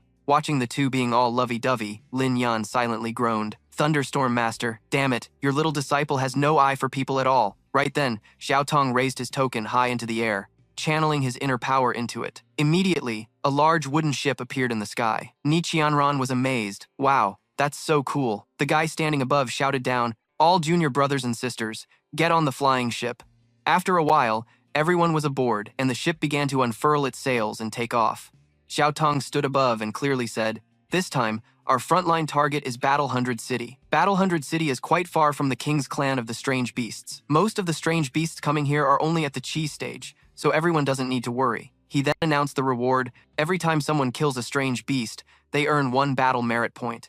These merits can be exchanged for rewards at the sect and royal court. Hearing this, the crowd below couldn't help but buzz with excitement. Ni Qianran standing beside him whispered, Aren't you worried at all? He replied, I was a little worried at first, but now I've got an ace up my sleeve that's insanely strong. Lin Yan was quietly pleased. In his past life, just relying on the first half of the Thunder Emperor scripture, he was able to guard the border for years. Now that he had the second half, he wasn't afraid of anything anymore. Then, finally, the ship docked, and everyone eagerly disembarked. Lin Yan moved quickly, and there was still some dirt and small rocks under his feet. As he passed by, Ni Qianran couldn't help but sigh in admiration. Damn, he's tall. At the same time, from outside, a group of people entered with an overwhelmingly imposing aura. That old man was the elder of the Heavenly Demon sect, and as soon as he saw the old guy, he said, Tiao Song, long time no see. Are you bringing new recruits here for training this time? When Tiao Song saw them, he respectfully bowed to the elder. Then Thua Kao looked down on the young man who was disgusted by the strange beast corpse. These are your elite disciples from the Xuantian sect? Your sect's ranking should be lowered now. At that moment, Fan Shiyu immediately gathered her inner power from afar, furrowed her brows, and launched a big fire strike toward the old man. Seeing this, Thua Kao suddenly broke out in a cold sweat. Her power hit straight with a massive explosion, showing no mercy. Fan Shiyu pointed at him. Our junior brothers and sisters are here for the first time. It's normal they can't adapt right away. Who does he think he is? Thua Kao was annoyed. Fan Shiyu, don't get cocky just because your Tiao Song quickly interrupted from the middle. All right. Then he said, Junior brothers and sisters need rest. Let's not argue over petty stuff. Fan Shiyu frowned in frustration. Tiao Song, weren't you always the one caring most about the sect's reputation? How is this petty? Then Tiao Song turned and smiled brightly at Thua Kao. Sorry, sir, sister, him. Then he shouted to his junior brothers and sisters, Our Xuan Tian sect has a sect base in Battle 100 City. Everyone rest well tonight. Tomorrow, we'll go outside the city for training. Lin Yan thought to himself, so urgent? Looks like the strange beasts have already set up outside the city. Strange beasts. I absolutely won't give you a chance to massacre our kind. Night fell, and the area around was desolate and wild, cold winds blowing in gusts. In Fan Shiyu's room, a figure standing behind her made her immediately alert. Anyone looking at Lin Yan would be annoyed. It's the middle of the night. What are you doing in my room? He went straight to the point. I'm here to help you see clearly, sister. Tiao Song isn't a good guy. Fan Shiyu's face turned cold. What gives you the right to slander Tiao Song? Besides, my master and your elder are peers. You should call me sister. But right after that, Fan Shiyu was shocked to the point of speechlessness. She looked at the token in his hand, amazed. How do you have this? Then Lin Yan sat down, lightly gripping the armrest. He spoke decisively. Lei Fengzi isn't dead. He even accepted me as his disciple. Fan Shiyu replied confused. What nonsense are you talking about? Then she stepped closer and blurted out, that's impossible. The sect leader and fellow elders are all upright and honorable. Lin Yan immediately countered, why would I lie to you? He's imprisoned at the bottom of the Xuanwu Peak by the combined power of the sect leader and elders. After finishing, he sighed softly, then spoke slowly but firmly. I told you your judgment is off, sister. At this moment, Lin Yan stretched his hand forward, and a blue energy suddenly flashed, spreading into soft beams like flowing water. He thought to himself, luckily in my past life I learned some water mirror techniques. Instantly, a circle of blue light appeared in the empty space of the room like a water mirror. Inside it, a blazing red image appeared, showing a figure bound tightly by many shining chains. Below was a magic circle. Fan Shiyu stood beside it, eyes wide, voice full of shock. That's master. Then inside the water mirror appeared the image of Tiao Song kneeling in submission. Next to the strange beast's god, Lin Yan spoke in a low but firm voice, as if tearing apart all doubts. Sister, hearing isn't believing. Seeing is. Witnessing this, Fan Shiyu was confused and hesitant. At that moment, Tiao Song also appeared. Lin Yan quickly responded, don't you think he was in a hurry today? Clearly, he didn't want you to mess things up, ruin the strange beast's plan. Hearing this, Fan Shiyu's face hardened, a fire flared in her palm, and her voice was full of anger and determination. I thought they were all good people, but turns out they've been lying to me. Tiao Song, I won't forgive you. The fire grew bigger, casting a red glow on the walls. Fan Shiyu clenched her fists, the flames exploding fiercely. She shouted, Junior brothers, let's find the others immediately and expose their true faces. Then Lin Yan quickly grabbed her hand to stop her. Next, he warned, wait, what if there's someone from the sect leader's side among them? Stirring up trouble will only make the sect leader suspicious and take action against master. Then Lin Yan continued, sis, let's just pretend we don't know anything for now and figure things out tomorrow when we leave the city. Fan Shiyu replied hesitantly, but suddenly a blue light flashed. Electric sparks crackled around him as he wondered about Yu Yuanjing. Then he growled, sis, you listening? A few hours later, they found themselves in a barren wasteland, the wind howling fiercely, whipping up thick clouds of golden sand. Jagged rocky mountains loomed under a heavy earth-toned sky, pale light casting a harsh, dangerous scene. A group of people trailed each other through the dust storm. At the front, Xiao Song led, turning back to shout, everyone follow Sa Ta. At that moment, Tivu glanced toward Lin Yan. He said nothing, just shook his head slightly, as the line of people stretched on, struggling to move forward. Now, Ni Qianran quietly asked Lin Yan, what do we do now? He whispered instructions. Buy time, figure out where the blood formation is first, then destroy the magic formation. The wind still howled, swirling thick golden sand that stained the sky a dusty red. The group kept moving forward, each step firm and determined. Suddenly, a strong, alert voice rang out. There are heterodox tribes ahead. Instantly, Xiao Song signaled, everyone, defend. In the distance appeared a swarm of iron spiders, their bodies clad in shiny black armor, eyes glowing like burning embers in the sandstorm, advancing step by step with an eerie buzzing sound. The tension was suffocating. Xiao Song wondered, this is bad. Why are there so many heterodox tribes? In that moment, he quickly turned back, raising his hand to shout, everyone fall back east with me. Immediately, a sharp voice responded from behind, wait. Then Lin Yan added, we're all only at the Qi stage. Although the heterodox tribes in the 100-battle city aren't very strong, they're still dangerous. We should head west instead. It's closer to 100-battle city, so if things get risky, we can call for backup. Hearing this, Xiao Song snapped back sharply. We just left 100 Battles City and you want to run back inside? Do you want the whole world to laugh at the Xuan Tian sect? Then Lin Yan raised his hand in agreement and shouted to the group, Senior brother is right. For the glory of Xuan Tian sect, let's push through the hardship. As he spoke, he looked at Fan Shiyu, who returned a knowing glance. Then everyone charged forward together. Lei Yu ran while shouting, Big bro, Tran is right. For the glory of Xuantian sect, push through the hardship. Fan Shiyu leaned in, shouting back with fierce spirit, "Hell yeah! Attack the heterodox tribes. Everyone's got a responsibility." The ground trembled under their hurried steps, kicking up clouds of sand, leaving only Xiao Song standing still. He hadn't reacted yet because of how fast everyone moved. He just froze. Now, amidst the sea of iron spiders, Lin Yan leapt high, summoning an energy orb, shouting coldly like thunder, "Mixed heterodox tribes, prepare to die!" Then from above, streams of energy shot down from his hands like giant swords, sweeping away waves of advancing iron spiders. Below, Fan Shiyu unleashed fierce attacks, shattering the armor on their bodies. One wave of iron spiders after another. Lin Yan and Fan Shiyu had to fight off a new wave. Surrounded, they stood back to back like an unbreakable fortress. Neither showed fear, both shouting, "Just in time!"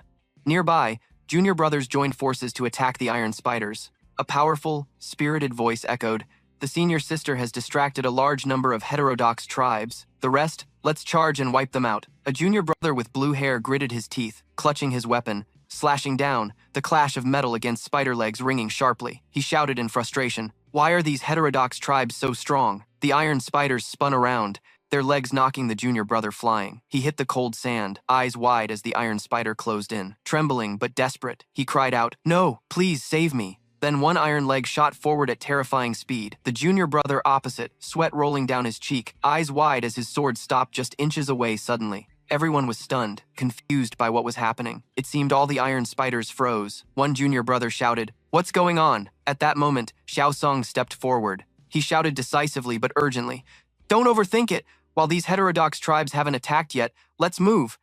But a strong voice from behind cut in, "Wait." Then Lin Yan stepped up, mocking, "Senior bro, you're scared already? Those iron spiders didn't scare you before." Xiao Song quickly replied, voice firm, "I have to be responsible for everyone's lives." The atmosphere thickened with tension. Vulan spoke softly but sharply, "Is that so? But I feel like you've got some other plan." At that moment, suspicion flashed in Xiao Song's eyes. Then he growled, "You're overthinking, damn it. Could he be doubting me already?" He clenched the red stone in his hand tightly and thought, "No way. I have to get them to the blood formation fast." Suddenly, the space was torn by a sharp warning, cold and urgent. "Not good. The heterodox tribes are moving again." Right then, Xiao Song raised his hand high, shouting, "There are at least that many spiders over there. Everyone, follow me to break through the siege." The group quickly ran after him. Over here, Lin Yan was using electric shocks to suppress the iron spider. Seeing that, he calmly thought it through and quickly led everyone eastward. So, looks like the blood battle is over there already. Sandstorms whipped across the desert as the group kept running. One junior brother gasped out, "Senior, I can't run anymore." Xiao Tong quickly turned back, eyes sharp and cold. He told himself, they were only half a day away from the blood battle anyway. Then he said, "Everyone, take a break." Suddenly, one by one, everyone collapsed unconscious, the sound of bodies hitting the ground echoing non-stop. He was startled. Realizing something was wrong, Xiao Tong barely managed a sharp call before he too collapsed unconscious. Now, Fan Shiyu, Lei Yu, and Ni Qianran stood firm on the opposite side. She said decisively, "It's done." Then Chen Lei looked over in surprise and asked, "Lei Yu, why aren't you knocked out?" She winked and replied softly, "It's a secret, big brother Chen. You even took me down, no mercy at all." Then Lin Yan knelt beside Xiao Tong's motionless body, searching him over. He said, "Let's handle the main task first." After a moment, he lifted a glowing red stone in his hand, voice tinged with relief. "Found the blood crystal, the blood crystal." Then everyone moved closer to Lin Yan. He clenched the stone tightly, voice serious. "The blood crystal is a fusion of the bloodline power of the heterodox tribes. It can control lower-level heterodox and is part of the blood battle formation." Finishing his words, he stood up abruptly, voice firm. "No more delays. Let's head to the blood battle now." Immediately, Tivu, Nie Qianran, and Lei Yu shouted in unison, "I want to go too." Then Tivu confidently said, "I have the highest cultivation. I can definitely help." Nie Qianran quickly jumped in, voice full of passion. "Chen Lei, we're childhood friends, remember?" The atmosphere heated up as Lei Yu chimed in, "Big brother Chen, don't forget I have the Thunder Wrath sacred body." At that moment, Lin Yan looked at Lei Yu and said decisively like an order, "You're coming with me." She quickly replied, "Yes." A few hours later, night had fallen over the desert, and a blazing red glow lit up the sky. The two stood atop a mountain. She sighed tiredly. "We've been walking so long and still no sign of the blood battle. So exhausting." He gripped the blood crystal tightly, slowly saying, The blood crystal senses it's about 3 watch periods away. The red light from the blood crystal shone brightly in the darkness. He watched it closely and then said firmly, I have a way to get close to the blood battle in just 1 incense stick's time. Lei Yu immediately urged, tell me quickly. Then Lin Yan looked at Lei Yu and spoke clearly. Combining our Thunder Wrath sacred body powers, I'll activate the hidden thunder wings. She paused, eyes wide in surprise. You chose me because of this? Suddenly, he tugged Lei Yu's sleeve down, apologizing with his mouth. Sorry for the rudeness, Miss Lei Yu. She panicked and shouted, Hey, what are you doing? Then she lowered her face, cheeks flushing red, quickly covering her chest with both hands, yelling, Lin Yan, since when did you turn into such a horny punk? He replied gently, Don't get the wrong idea. Then he hugged her tightly, quietly explaining that, to combine the Thunder Wrath sacred body powers, all clothes had to be removed. Lei Yu could only stay still. Seconds later, a massive pillar of light tore through the night sky from where they stood. Multiple rings of light spread out like a newly activated formation. The night sky turned a gloomy purple, black clouds swirling like wild beasts circling around. In the dark void, a blazing red glow appeared, like a giant blood eye opening, illuminating the desolate land. The wind howled, swirling dust around the wasteland. On the ground, an ancient magic circle appeared clearly, strange patterns twisted together, inside which shadowy figures stood silently. On the cracked earth, giant heterodox with bulging muscles and sharp claws slowly advanced toward the center. At this moment, the god envoy stood in the middle of the formation, red light reflecting off his dark blue skin, his eyes glowing like twin pits of fire, radiating a chilling aura. Then he spoke wildly. Everything is ready, just waiting for the blood of those low-class humans. Our tribe's wish of over 10,000 years is finally about to come true. The king will surely reward me. Then the god envoy shot into the sky, laughing maniacally. Below, they all looked up, eyes flashing with obedience. Then Lin Yan hugged Lei Yu and lowered them behind a rock. Far away, the heterodox silently watched their surroundings. Lei Yu was held tightly by Lin Yan, her body leaning back slightly, voice full of resistance. Enough groping already? Let me go. He didn't loosen his grip. Eyes determined, he said firmly. Answer me one question first. Then he turned serious and asked, from experience, when a woman isn't wearing clothes, her words are more trustworthy. So what's your real reason for following me? Lei Yu immediately blushed, punching his chest repeatedly. She spoke rapidly. Two people with the Thunder Wrath sacred body naturally attract each other. Isn't that normal? He replied briefly but with hidden meaning. Is that all? Hearing this, she softened her tone. If not, then what? Are you saying I'm just after your body? Instantly, he let her go, turned his face away, and called out, Let's just say I misunderstood you. Put your clothes back on. At that, Lei Yu quickly grabbed the thin fabric on her body, shoulders trembling slightly. He immediately let her go, turned away, and called back, Consider it my mistake. Hurry up and put your clothes back on. At that moment, Lei Yu lightly grabbed the thin fabric covering her, shoulders trembling slightly. But the voice came out dripping with sarcasm. Groping someone and then pretending to be a gentleman? Then, as she tried to fix her shirt, a member of the mutant tribe was creeping closer behind a rock, sharp teeth gleaming under the moonlight. Suddenly, Lei Yu sensed its presence, her eyes wide, body tense. Then it growled, and she screamed. Standing back to back with her, he quickly spoke to calm her down. Don't panic, it can't see you. Just like Lin Yan said, she then calmly faced it, but it seemed blind to what was in front of it. Right after, the mutant turned and walked away. Lei Yu exhaled in relief, annoyed. Could you have warned me earlier next time? Then she glanced around anxiously, voice low. Where's brother Lin Yan? Nearby, he was crouched low, fingers lightly touching the ground, eyes scanning every detail. Before the battle fortress was attacked in the last life, he hadn't made a name for himself yet, only heard that the city gate suddenly exploded, letting mutants flood in. He thought to himself, a blood sacrifice, all these blood grooves, destroying the battle fortress gate? Suddenly Lei Yu's voice rang out. Did you find something? He explained. This blood formation borrows the Earth's power, transferring the energy gathered here to the city gate to trigger the explosion. Lei Yu tilted her head slightly, voice soft but full of doubt. That's scary? As soon as she finished, he pulled out a glowing purple stone. He declared firmly, Now I'm going to make this blood formation work on my command. Seeing that, she stared intently and quickly asked, Isn't that the mystic thunderstone condensed from thunderstorm power? Where did you get it, brother? Suddenly, from the sky, a divine envoy dove down at a terrifying speed. He roared, Humans. Lin Yan and Lei Yu both flinched, eyes looking up. He shouted a warning. That mutant divine envoy can see through hidden thunder wings. Move fast. From the darkness, the envoy's eyes glowed red like fiery pits, piercing the shadows, radiating evil energy. He bellowed, You dare come here? Perfect timing for tonight's dinner. At the same moment, not far away, Lin Yan was holding Lei Yu. Electricity crackled around him. He shouted powerfully, "Hold on tight!" Right after, massive black wings appeared behind him, radiating a majestic, godlike aura. At this moment, the red moon hung like a bloody eye, shining on the sheer cliffs. He dashed forward with Lei Yu in his arms, someone seemingly following behind. Instantly, the divine envoy sped toward him like lightning. Lin Yan caught sight of him with a glance. After a moment, Lin Yan suddenly stopped, spun around to face him. The divine envoy asked, "Not running anymore?" He replied decisively, "This distance is enough." The envoy hesitated, voice full of doubt. "What distance?" Lin Yan's face hardened, answering firmly, "At this range, killing you won't alert those guarding the blood formation." Hearing this, the envoy burst into contemptuous laughter. "Just you? A weak human with condensed energy? Do you even know my realm? Kill me? Ha!" Then Lin Yan looked down and quietly instructed Lei Yu, "Close your eyes, clear your mind, trust me completely." She quickly replied, "Okay." Then, blue-white lightning tore through the night, swirling around his massive wings spread wide, forming a dazzling vortex of energy. Lin Yan spoke strongly, "Watch closely." Then, purple-blue light spread across the space. Lei Yu's eyes closed, her figure fading. Now Lin Yan stood tall, drawing the string of the thunderbolt bow with a glowing arrow, electricity running along the bow like bursting lifeblood. Whirling winds howled, echoing eerily through the air. He aimed the arrow straight at the divine envoy.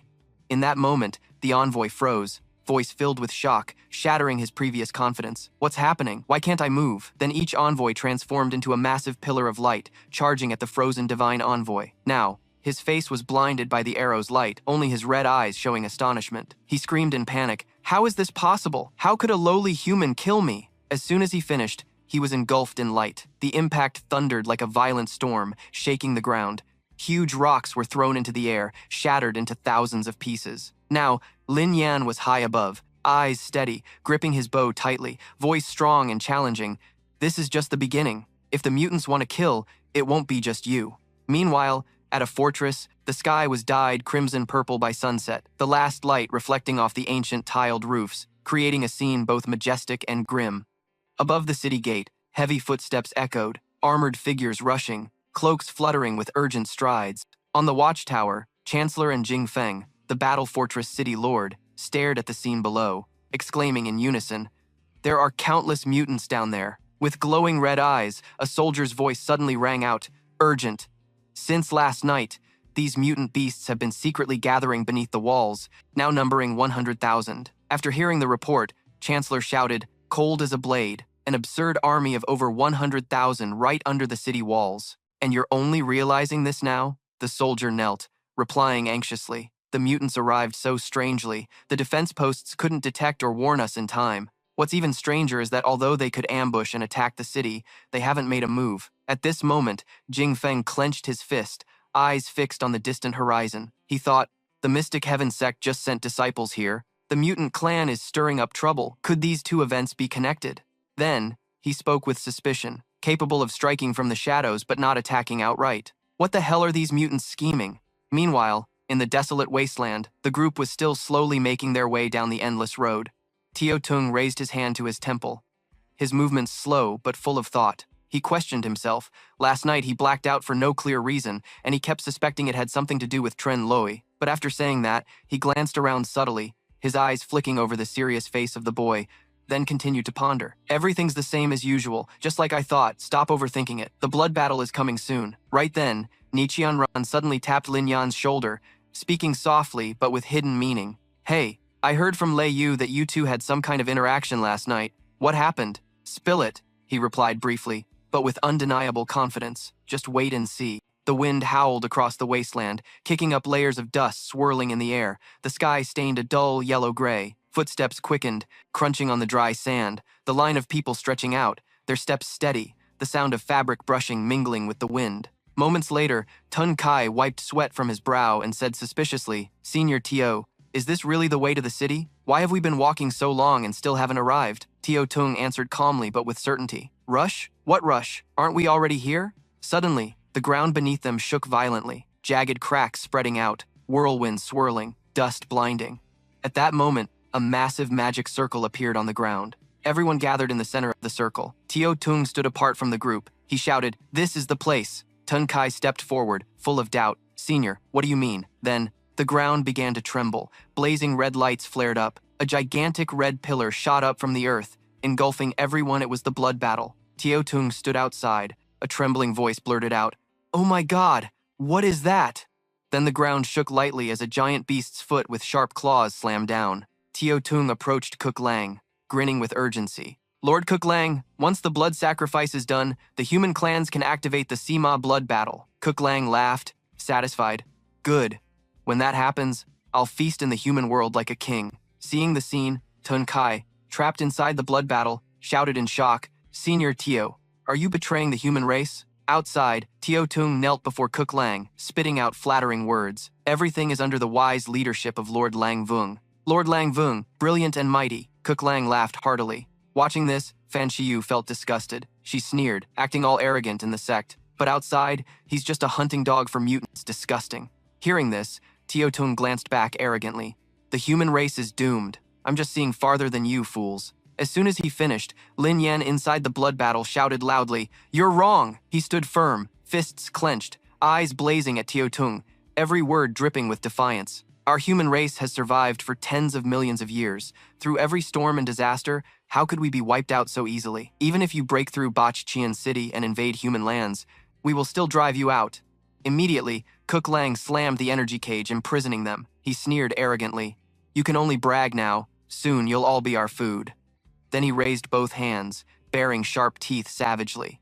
He roared to start the battle, and at the same time, in Bach Qian City, a thunderous noise shook the walls. Dust and stones fell from cracks. Everyone staggered and screamed. "Damn, they've started the siege." Below the walls, the mutants spread out, forming a circle on the ground. Jin Fong exclaimed in confusion, "What are they doing?" Then, a giant red magic circle appeared in the sky. He shouted, "Damn it, it's the Sima blood battle." The sky was stained red by the blood battle. Red light from the giant magic circle poured down, dyeing the city walls in blood. A voice burst out, urgent and worried. "If the blood battle activates successfully, Bach Qian City is in grave danger."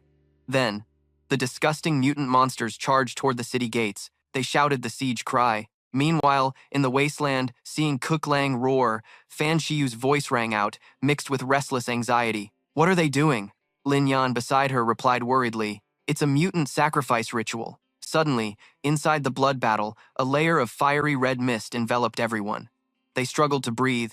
A voice exclaimed, "What is this?" Then another voice outside laughed loudly, ear-piercing the sound of death for you all. Immediately, screams erupted as Teotung spun wildly outside. "You're a disciple of Huyan Thian sect, yet you kill your own brothers? Do you think that's worthy of your master?" Hearing this, he stood silent, long hair covering half his face, then laughed loudly and said, "Huyan Tian sect." Then Teotung spun around, speaking slowly, each word heavy with tension. "I'm not actually a disciple of the Huyan Tian sect at all. I'm Dong Dai Fat, the sect leader, and I begged him to help us deal with Lei Feng too. That's why I reluctantly pretended to be his disciple." With that, he stepped closer to the blood battlefield. At that moment, Tutung's face was lit up by a red glow, revealing a sinister, ruthless smile full of triumph. He stared straight at everyone with eyes dripping contempt. He shouted out loud, full of arrogance, "Today, I'll show you what it means to be a demon, Ma Ling sect." Now everyone is terrified, having realized the identity of the traitor and the evil source of the overwhelming power. Someone gasped, "How could this be?" Another hesitated, "Ma Ling sect?" Just then, Lin Yan's voice rang out clearly and with weight. "You all heard that, right? The sect leader and the elder colluded with the alien Ma Ling sect to fight against the previous sect leader Lei Feng too. That's shameless beyond belief. I hope everyone will bear witness. When we get back to Huyan Thian sect, we'll make the sect leader answer for this clearly." Now, all eyes turned to him, focused and listening. Outside, Tutung heard this and replied word for word like a sharp blade, full of resolve. "Go back to Huyan Thian sect. Everything inside the Sima blood battlefield will be utterly destroyed. Even if you're a soul, don't think you'll make it back." Hearing this, Lin Yan fixed his determined gaze on him and shouted like thunder, "Then I'll be waiting to see." Then he spun the giant vortex surrounding everyone, starting to whirl. Outside, Tutung and Kuk Lang stood there gleefully, their laughter echoing as they enjoyed themselves. Suddenly, Nichienran grabbed his sleeve tightly, her voice trembling with exhaustion. "Lin Yan, I feel like I can't breathe anymore." Everyone coughed in unison. Amidst the chaos, Lei Yu spoke up anxiously. "Brother Tran, are you sure you succeeded last night?" In response, he stood tall and firm, his eyes burning like a flame in the dark, his voice decisive and strong, shattering all doubt.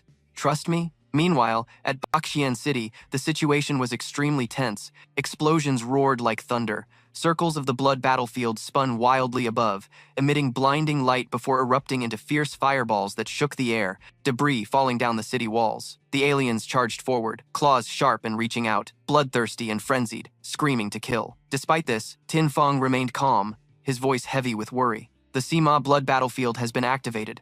Could it be that our human race is facing extinction? Nearby, Thua Kao replied decisively, but with urgency. City Lord, I fear Bak Chien City has been compromised from within. Otherwise, how could the aliens place the battlefield activation point right under the city gate? It's my fault. If we can survive this, we must catch that traitor. Minutes later, a swirling wind whipped up, streams of blazing red air twisting together to form a giant tornado. Now, Tin Fong bowed his head slightly and spoke loudly like a bell amid the storm. I am the city lord of Bak Chien City, willing to live and die with this city. At that moment, a firm voice rang out, breaking the sorrow. No need. Bak Chien City still needs you to hold the line. Suddenly, Lin Yan and his friends, along with their junior disciples, appeared below the city walls. They stood close together, hands clenched tight, eyes resolute, facing the aliens. Everyone panicked, not understanding what was happening. Whispering spread. How did we get here? A junior disciple asked, voice mixed with confusion. What's going on? Isn't this Bak Chien City? Lin Yan stepped forward, voice strong. Everyone calm down, don't panic. Then he added, aliens, I want you to go and never come back. At that moment, Thua Kao, standing on the wall, noticed them and spoke suspiciously. Wait, City Lord, something's off. The blood battlefield just started, but why is it bringing in those brats from Huyen Thien sect? Tin Fong frowned slightly, eyes focused downward, energy swirling that even pulled in Tu Tung and Kuk Lang. They looked bewildered. What's going on here? Kuk Lang growled. Why am I here? Nearby, Lin Yan answered coldly but challengingly. You? Of course, you're here to die. But before you die, you'll get front row seats to a great show. Finishing his words, he raised his hand high, purple lights twisting and spreading, the ground trembling, energy swirling around his body, growing stronger.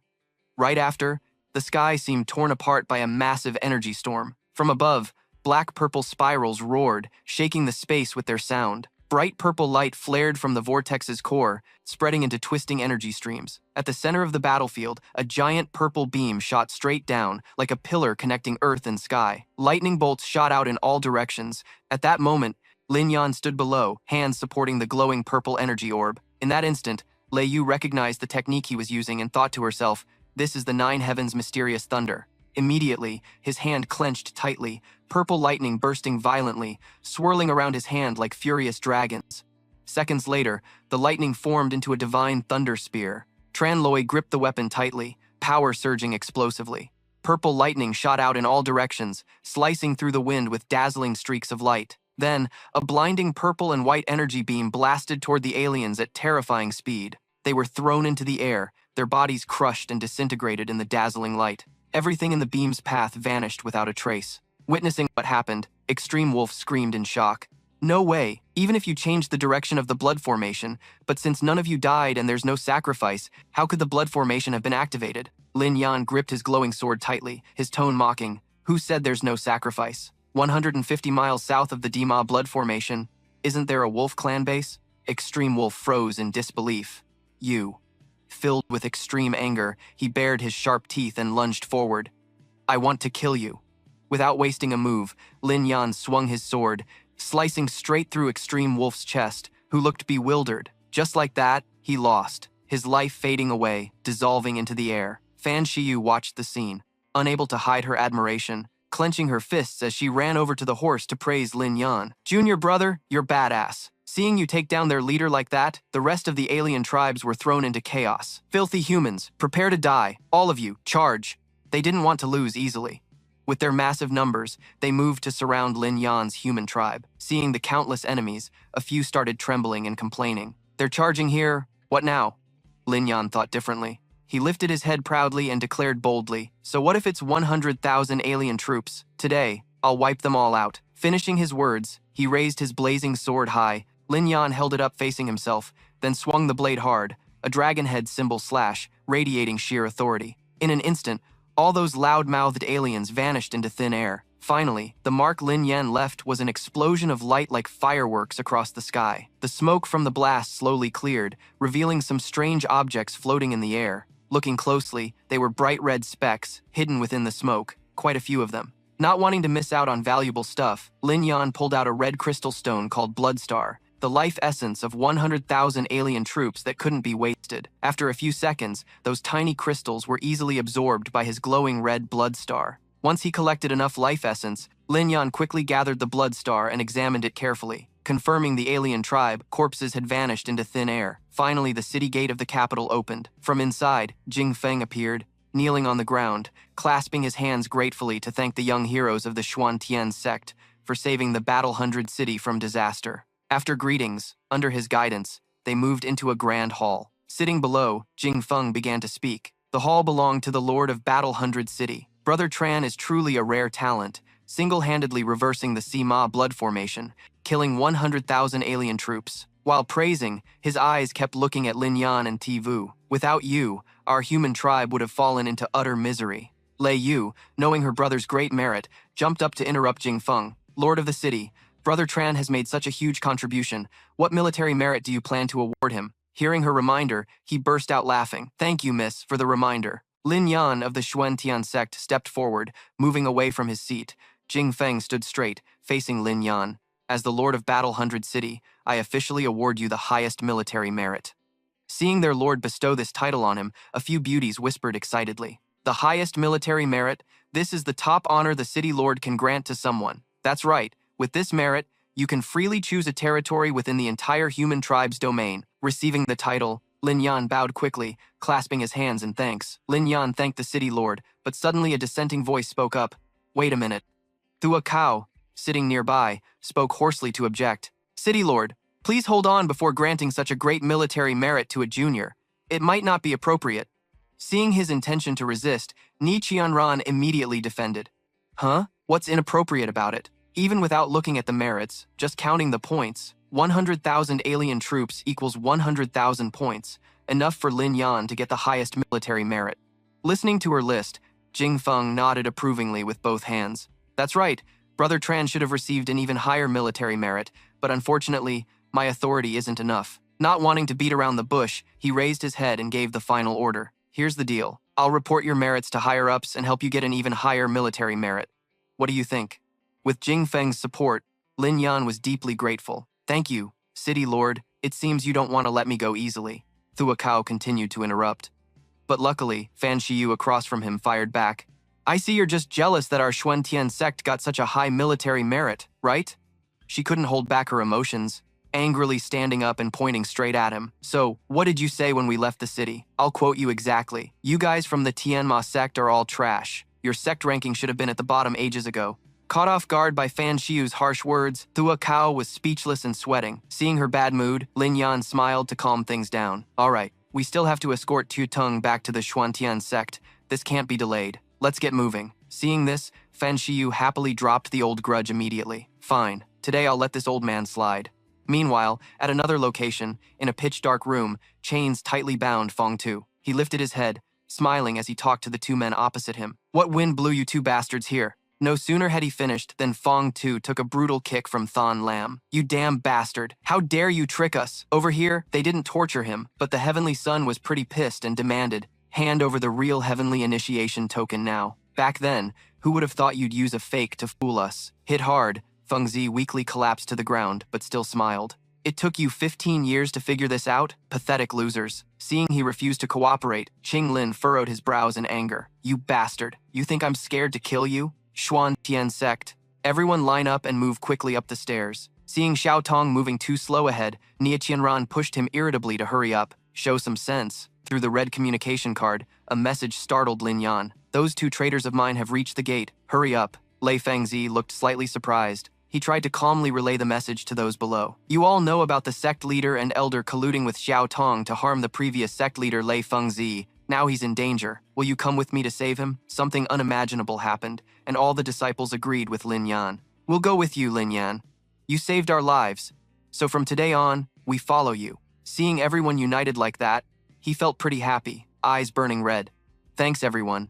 Under his lead, they all moved up the mountain together. At Xuan Wu Feng Hall, Dong Shuliang blocked their way. You dare come back to the countryside? Why didn't you die back at 100 Battle City? Seeing his ignorance, Lin Yan annoyedly emphasized again, Dong Shuliang, move aside.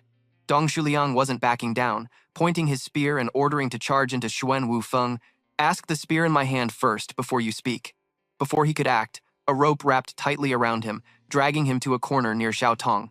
Lei Yu on this side clapped happily, smugly applauding. Swallow those two in one go, then kill them all at once. Suddenly, from above the stairs, a huge rock came crashing down on them. Watch out, everyone! Using inner power, Lin Yan shattered the rock in an instant. As the stone exploded, the figure behind appeared, shockingly familiar. None other than Qing Lin, grinning savagely. Lin Yan, you bastard, how dare you kidnap my nephew? With his tough nature, Lin Yan instantly got pissed. Bastard is a title only he deserves. I wouldn't claim it lightly. That sentence made him stand firm. No unnecessary moves. Lin Yan stomped Xiao Tong to the ground, interrogating him. Dong Daifa, that bastard who sucks up to the outsiders, Xiao Tong, has confessed everything. He and the sect leader conspired with outsiders to harm Senior Lei Fengzi, piling up crimes with clear evidence. Hearing this, Qing Lin snarled in rage. I'm the proud leader of Xuan Wufeng. How dare you slander me? Besides, Xiao Tong is the elite disciple of Xuan Tian's sect. How could he be an outsider's lackey? Don't talk nonsense. With his strong backing, Lin Yan pondered for a long moment. This isn't nonsense. All the junior brothers and sisters who went with me to 100 Battle City are witnesses. A senior behind spoke up. Right, he and the sect leader deliberately sent us there as sacrifices. Without Lin Yan, we'd all be dead. Terrified, Qing Lin's face darkened, pointing and stammering. Nonsense. You've all been bewitched by Lin Yan's magic. Standing next to Lin Yan, Ni Qianran immediately defended him. Dong Daifa even dared to say that out loud because of this magic. Aren't you ashamed? On this side, Lei Yu bluntly made a demand to him. Brother Chen, don't waste words on that old man. I bet his outsider master hasn't even told him the news yet. Holding the medal, Lin Yan looked up and introduced. Look closely. This is the highest military merit medal.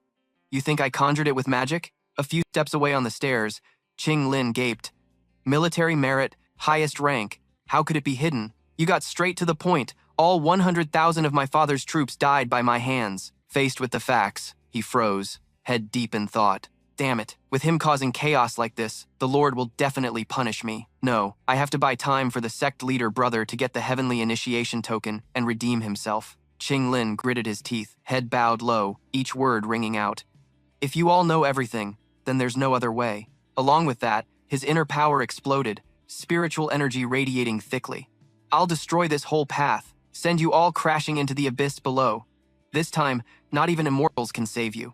Seeing Qing Lin recklessly gamble, Tran Loi was furious. If you've got a problem, take it out on me alone. Our beef doesn't involve innocent people. To make the old man rethink, he used Thu Luong as a pawn and boldly declared, Isn't it you trying to corner me to death? Let's settle this one-on-one, life or death. If I lose, I'll let Dong Shuliang go. If not, he dies with me right away. Seeing his plan, Lei Yu was seriously worried. Big bro Tran, no way. He's already reached the warlord transformation stage, and you just broke through the essence condensation stage. But Than Lam was different, clearly smug, bursting out laughing. I thought you had some divine power, but you're just a lowly essence condensation stage punk daring to act cocky in front of me. With a proud swagger, he lifted his head high and boldly declared, Once I'm done with my senior brother, I'll rescue Thu Luong. You all are gonna die. All right, if you want to die like that, I'll make it happen. I'll suppress your vital energy down to the essence condensation stage, to avoid people saying I'm bullying him, afraid Lin Yan might get hurt. Ni Qianren was freaking out. Lin Yan, don't do it. Over here, Lei Yu was trying to sweet-talk you back. No way, Brother Tran. Even if he suppresses his energy down to the Ngung Nguyen level, his cultivation transformed into the Yua Hin realm isn't something you can handle. But despite their warnings, Lin Yan smirked and calmly reassured, It's all good, trust me? So he agreed, following Than Lam alone up the mountain to switch spots. Fighting here could easily drag innocent people into it. This life or death duel, no matter who wins or loses, hopefully, he'll keep his promise. After a bit of moving around, Lin Yan and Than Lam arrived at the arena, the very top of the mountain. Carrying an air of confidence, Than Lam pointed directly at him. Little punk, I've already suppressed your energy down to Ngung Nguyen level, so you go first. Meanwhile, Lin Yan just stood still, strange lights radiating around him. A flash of light streaked across his eyes in surprise. Without hesitation, Lin Yan spread his arms behind him and charged straight at Than Lam. Moving so fast, powered by deep internal energy, he launched a palm strike right at Than Lam's face without mercy. But surprisingly, Than Lam didn't panic at all. Flashing a quick grin, showing just a bit of skill. Turns out he had anticipated this, shielding his face with a shield. His speed was fast, but Nung Nguyen level is still just Nung Nguyen. Watching the two clash from outside, Ni Qianran was stunned. What kind of trick is this? Luckily, Lei Yu was there to explain. This was a special technique connecting the Hua Hin masters and the spiritual energy of the world. Hua Hin transforms force, using force against force, thinking Lin Yan would give up easily. Lin Yan gritted his teeth and screamed fiercely. Suddenly, Thon Lam's solid shield cracked in a shocking way. Then Lin Yan's thunderous punch slammed squarely into his face. Blood poured down Thon Lam's face as he fell backward. How could this be? Just a low-level Nungwin. How could he break through my Hua Hin force? Seeing him lying still, Lin Yan got annoyed and lowered his voice to command. Get up. Thon Lam, furious at being ordered by some kid, slammed his hand on the ground. Filled with rage, he stood up and cursed at Lin Yan. Little punk, I'm gonna kill you. Whoa, enough already. No sooner had he stood up than Lin Yan unleashed a flurry of kicks. Brother Dong Dai fought. I'm sick of hearing that line. Once again, Thon Lam collapsed helplessly on the ground. How could this be? Seeing him like that, Lei Yu got super hyped, cheering loudly. Brother Tran, keep it up. Brother Dong Dai Fat, can you handle this? Didn't you say you'd only hold back one move? Why aren't you fighting back yet? Even though he's being pinned down pretty tight, he still talks big. Lin Yan, you little punk, I want to see you shattered. Burning with humiliation, Thon Lam jumped up, his body radiating spiritual energy. You all are dead. Seeing the situation spiraling out of control, Lei Yu panicked. Not good. He's trying to break the suppression and restore his Hua Hin realm. Nearby, Thin Nin was shocked. That old bastard's face twisted. Does he even know what shame is? Powering up, Thon Lam shot at Lin Yan like a bird in a flash. His 12-level Bat Hoang internal force activated. At such close range, let's see where you can run now. But the ending was already set. Lin Yan flipped the script, kicking straight into Thon Lam's gut, a knockout punch that sent dust flying behind him. Seeing him stagger, clutching his pants, Lin Yan said, You betrayed the previous sect leader, colluded with the demons. How do you deserve to die? Hearing the looming danger, Thon Lam trembled, tears streaming, begging, I don't want to die. Lin Yan, I didn't mean it. The sect leader told me to do it. It wasn't me. Please, be merciful. Showing no mercy to the ungrateful, Lin Yan snapped angrily. You want to live? What about all the human comrades you sold out, eaten alive by demons? Didn't they want to live? With so much blood debt, even if you die, it won't be enough to pay it back. Distracted by Thon Lam, Lin Yan didn't notice the sharp weapon Thon Lam had prepared. From afar, Lei Yu frantically shouted to Lin Yan, Brother Tran, watch out, that's the peacock spirit. It's poison even Hua Hin masters can't handle. It was too late. Thon Lam quickly stabbed the peacock spirit into Lin Yan's leg. Die, little punk. Caught off guard, Lin Yan pulled his leg back and slammed his knee into Thon Lam's chin. The force was so strong, Thon Lam's jaw shattered inside his face. Finally, Thon Lam passed out, collapsing backward onto the ground. Scum like him dying here just dirties the land of Huyen Tian sect. Not wanting to see his ugly corpse, Lin Yan turned his back and snapped his fingers, making the body dissolve into thin air. Seeing Lin Yan's victory, Fan Shiyu ran over to celebrate. Nice job, junior brother. Lei Yu grinned, eyes squinting. Brother Tran, you're amazing. And Ni Qianran, Lin Yan's looking too good, no obstacles left. Tran Loi laughed nervously, wiping sweat, suggesting, we should break the ceiling formation quickly and rush to rescue senior brother Loi Fong Tu. Under Lin Yan's leadership, they reached the mountain where Fong Tu had been imprisoned for so long. Suddenly, from deep within the rock, Fong Tu kicked and threw Thian Tu flying out. He was pretty pissed, cursing loudly, Karma! Without the ceiling formation, you think you can threaten me alone? From inside, they saw Fong Tu step out. Tran Loi and Fan Shiyu were over the moon. Master, it's not over yet. Fong Tu just kicked the emperor. I always saw you as my trusted brother, so why did you betray me? Even if you're lying flat on the ground, he struggled to continue. The unification of the alien clans across the continent was inevitable. I only wanted to protect myself. Hearing the emperor's answer, his face immediately darkened. I spit on that. If you want to trample on the blood and flesh of our human race to fulfill your ambition, go ahead. With blood dripping from his mouth, the emperor laughed wildly. So what? You wouldn't do it for yourself? Heaven and earth will perish. I've lost now, but the human race will be doomed. All of you will die with me. Seeing no remorse in him, Fong Tu's patience snapped. He said, I won't let you die easy. So what?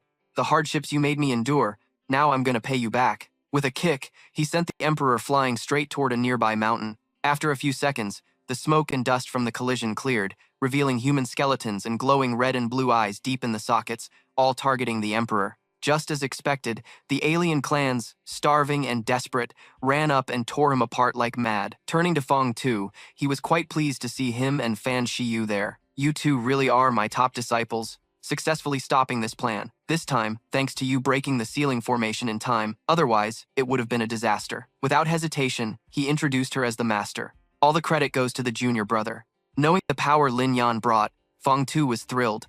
Loi, you did great. You played a huge role in this mission. By the way, Dong Dai Fat didn't hide it anymore. He laughed and said, he got killed by you. Seeing Lin Yan accept it, he burst out laughing. The master really knows how to pick people. Down here, all the disciples knelt low, inviting sect leader Loi to return as the head of the Huyen Thien sect. Seeing their persistent pleas, Fong Tu was moved too. All right, Huyen Thien sect, I'm coming back. He quickly grabbed Lin Yan's shoulder, and the two silently flew up to the central hill. After a moment, rushing onto the platform, Lin Yan asked, Master, the grand ceremony is about to start. Why did you bring me here? Loi walked alongside. Fong Tu said, this time I survived the danger, thanks to half of your lay emperor scripture. Digging into his memories, he confided, Master, actually, the half of the lay emperor scripture you hold helped me a lot too. Without it, I wouldn't have stopped this crisis. Standing before a vast purple pond, Fong Tu explained, all right, no matter what, Master has to give you a big gift. The water in this thunder pond has been nurtured by spiritual veins for thousands of years, absorbing most of the power from the 9 heavens' mysterious thunder. Now it's yours. Receiving such a huge gift, Lin Yan was ecstatic. Master, you just survived a tough trial. This thunder pond should be kept for your healing. Seeing Lin Yan still wanted to refuse, Fong Tu interrupted immediately. No. Only the Thunder Body Saint can absorb this Thunder Pond, so it belongs to you. Plus, you have a more important mission. With mixed feelings, he lifted his head slightly. Loi, do you know about the Heavenly Origin Secret Realm? The question confused Lin Yan. Curious by nature, he fell into deep thought. The Heavenly Origin Secret Realm opens once every 20 years, only accessible to genius youths under 20 in the Ning Yuan realm. Even though he became the lay emperor in his past life, he wasn't qualified to enter because he started cultivating too late. Through Fong Tu's story, the image of the secret realm took shape. The Heavenly Origin Secret Realm was created by ancient sages for future geniuses. Inside, countless treasures and great opportunities await, along with sudden great creations. This time, those two traitors caused trouble, because the alien clans wanted to snatch the Heavenly Origin token from me and enter the secret realm. Seeing the trust Fong Tu placed in him, Lin Yan clenched his fist and declared, how can the sacred land of our human race be defiled by aliens? Besides, those two traitors are dead, and the Heavenly Origin token is still in our hands. Seeing Lin Yan's fiery spirit, Fong Tu felt reassured and smiled, patting his shoulder.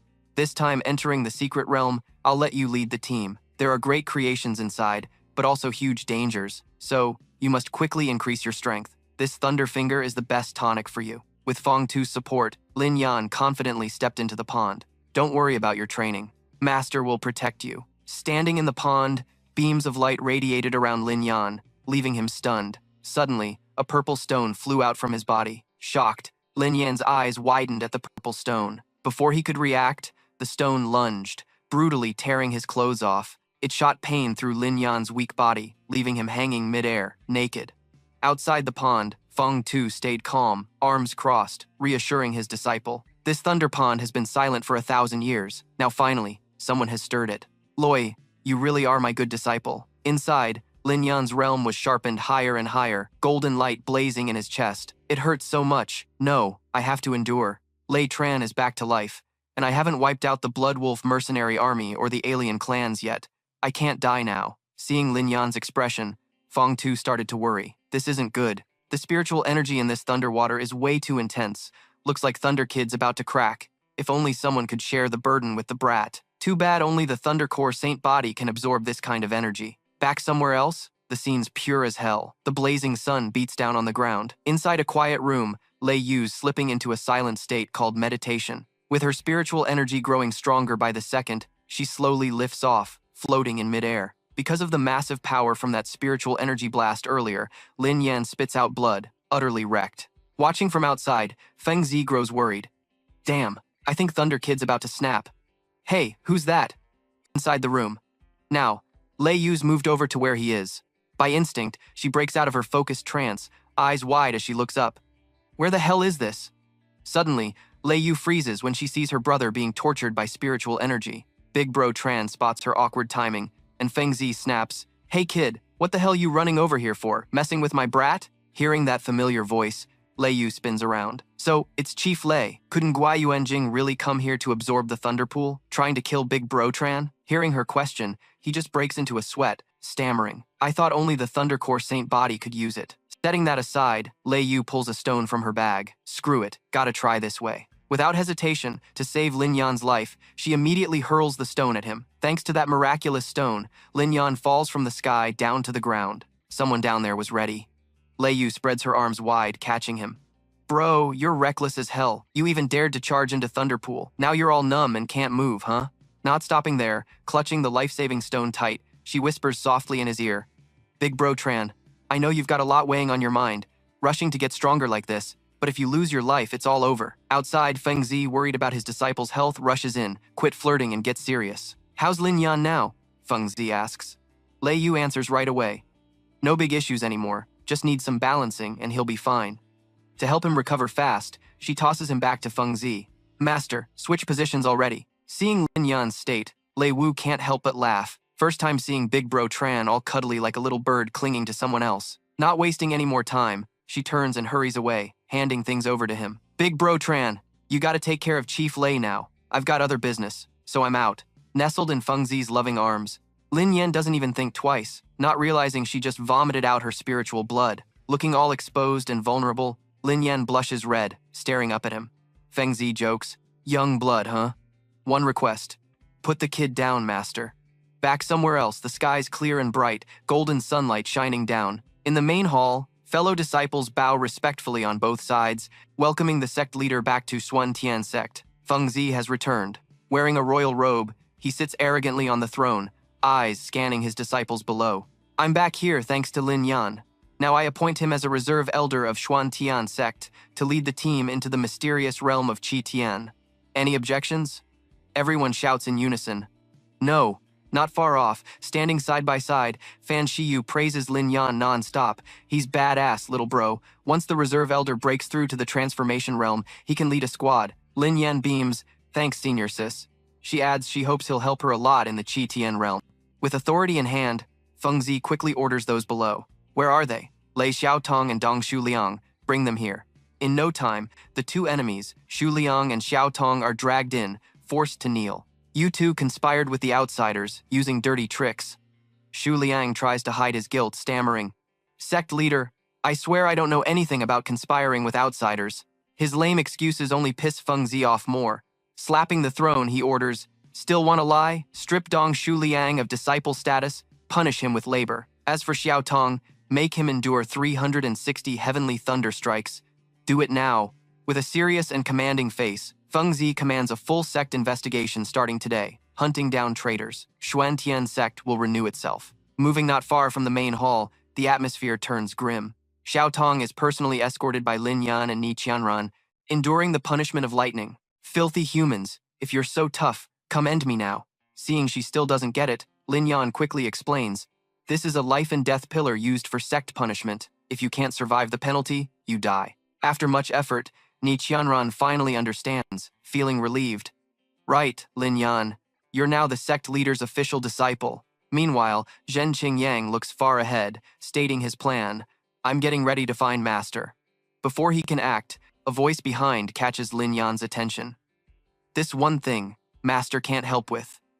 No one else but Master Feng Zi, disciple of Lei Man, appears right then. "How can you just intimidate bad guys relying solely on the sect's authority? Zhenthun Duong is my hometown. I have to protect it myself." Seeing how much he trusted him, he felt awkward. But I know Lin Yan is still conflicted. Feng Tu flashed a reassuring smile. "Don't worry. Have you forgotten your ultimate military skill?" Hearing that, he suddenly looked up, realizing, "Master, you mean I should use my military skill to take Zhenthun Duong as my personal territory?" "Yeah." Knowing that place, Ni Qianran's eyes lit up. That personal territory sounds so badass. Without wasting time, Feng Tu handed over a ring, but the master wasn't that heartless. "Consider these as your essential assets," which made him hesitate a bit. Following the master's orders, Lin Yan took it and quickly slipped it on his hand. The lifetime treasures of those two villains were all inside. Seeing such a treasure right before him, he was overjoyed. Damn. I'm about to get rich this time. But that wasn't all. Fong Tu snapped his fingers and a boat appeared. The master also gifted him a Bitch Du Phi Van boat, which could help him quickly return to Zhenthan Duong. Glancing over the boat's decorations, both of them were amazed. This sailboat is so beautiful. After some hesitation, Lin Yan finally agreed to accept it and bowed in thanks. Thanks, master. Under the vast sky, Lin Yan and Ni Qianran rode on the massive Bitch Du, flying and enjoying the ride. Ni Qianran's voice was bright and joyful. Finally, we're going home. Yeah. Tran Loi's face broke into a gentle smile. He said, this time back, we must settle the future worries of Zhenthan Duong once and for all. By now, the two had flown to the city gate of Zhenthan Duong. On top of the gate, one of the guards saw them and shouted, "Who are the people on that flying boat? Get down here now." Seeing this, they gently landed near the city gate. Lin Yan stood casually on Bitch Du and explained, "We're all from Zhenthan Duong. I'm a descendant of the Tran family, and the person beside me is the young lady of the Neep family." The guard pointed at them and spoke with a tone that showed he didn't care about their identities. "I don't give a damn if you're Tran or Neep. Get down here, pay the 10 gold coin entrance fee, then walk inside." Immediately, Thien Hien swiftly landed, one hand on Beach Du, then jumped down. She stood right in front of the guard, hands on hips, staring coldly into his eyes and said, "Who the hell are you?" "This young lady has been running wild in Zhenthan Duong for years and never heard of any entrance fee." He replied, "This is the rule set by our town chief. Everyone must comply." Hearing this stranger's name, Lin Yan's face darkened instantly. He questioned, "Town chief? Isn't Zhenthan Duong always managed by the 4 major families together? Where did this town chief come from?" That guard was Ni Min. He spoke proudly. "Our Ning town chief is the young master of the Ning mansion, a top-tier late-stage patrol officer." Ni Qianran frowned and angrily said, "What the hell is a patrol officer?" Before she could finish, Lin Yan stopped her. He told Ni Qianran something was off and to get on here quickly. Then the two climbed back onto Bitch Du's back. In a flash, it shot off, leaving a trail of dust behind. Ni Min shouted, "You haven't paid the entrance fee yet? Get down here." The two dashed straight into the city. In the vast sky from afar, they saw a fierce blaze, thick smoke rising in the middle of the city. Ni Qianran hurriedly shouted, "That burning place is the Tran family." Meanwhile, at Tran Mansion, flames were everywhere. People were running around trying to put out the fire. Hien Duke was struggling to maintain the defensive formation. He shouted, "The defense formation is about to fail. Everyone hurry and put out the fire." The subordinates obeyed immediately. From behind, Ni Qianran's father, Ni Ptham Quang, appeared, looking tense with blood trickling from his mouth. He said, "Brother Tran, let me maintain the defense formation. You take a break." The woman supporting him was Ni Qianran's mother, named Nok Lan. Hien Duke, drenched in sweat, heard this and turned around, saying, "The Niep family has fallen. The remaining descendants need your leadership. You should rest and recover first." Noglan's eyes welled with tears. She wiped each drop and spoke helplessly. Seeing Thien Yen and Lin Yan join the Huyen Thien sect, those Bloodwolf bandits started to hesitate, but who would have thought another town chief from Ning Mountain would show up?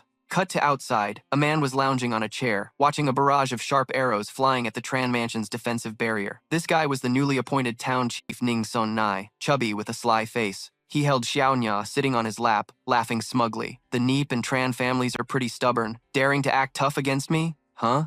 The town chief is the boss here, telling them to hand over a few beauties, and they dare resist?" Then Sun Yai raised his hand to command the soldiers behind him. "Guys, increase firepower and wipe out the Tran family for me." Cut back to Hien Duke, who had weakened so much he was coughing up blood. But even so, he refused to give up, his face full of determination as he fought to hold on. He said, "Damn it, they're really too many. Even though I've broken through to mid-stage patrol officer, I can't hold out much longer." Tham Quang's eyes couldn't hide his deep worry. He spoke up, "Damn it, they're seriously too many. Even though I've broken through to mid-level vigilance stage, I can't hold out much longer." Shen Guang's eyes couldn't hide his deep worry. His voice dropped low.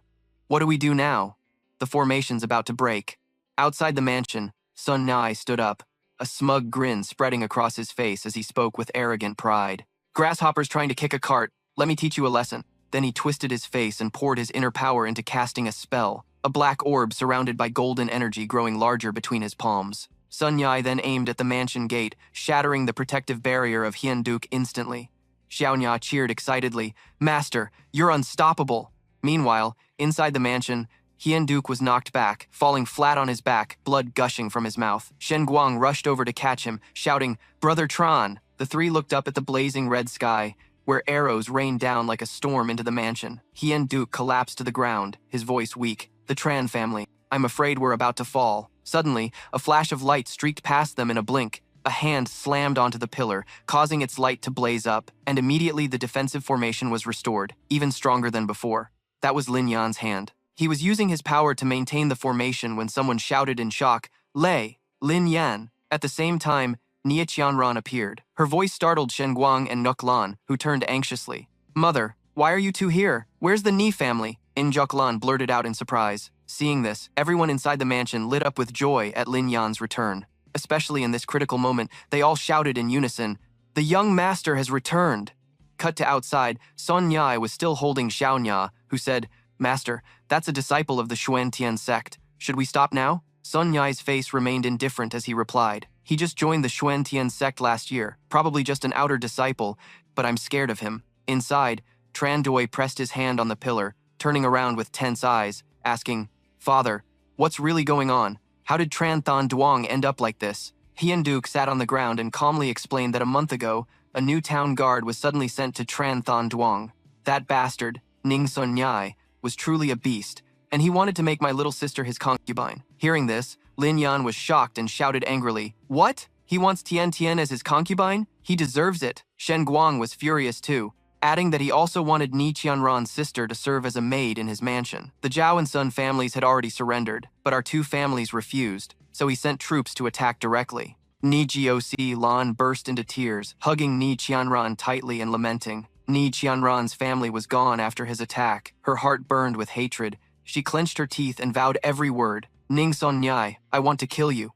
Then Hian Duke told Tran Lei, "You must quickly take Ni Qianran back to the Xuantian sect. You can't handle this here." But he refused, his face full of determination for revenge, replying firmly, "No, I'll kill every last one of those bastards outside. No one will survive." Then he turned and stood before everyone in the Tran mansion, raising both hands sincerely. "Everyone, we're backed into a corner.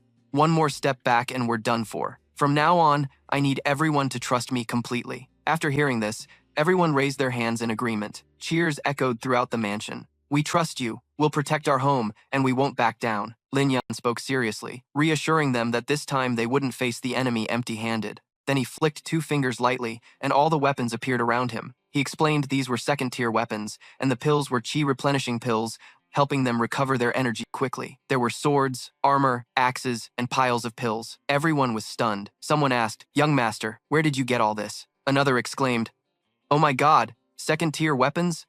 Am I dreaming?" Lin Yan thought to himself that these weapons were actually Dong Dai Fat's stash. The pills came from a beauty who practiced alchemy before arriving at the 100 Battles city, but he told everyone, "I'm now a reserve elder of the Xuantian sect. These are rewards from the sect." Someone rushed over urgently, reporting, "It's bad. Ning Sun Kai is bringing cannons. The formation won't hold against that." Lin Yan stayed calm and replied, "I know."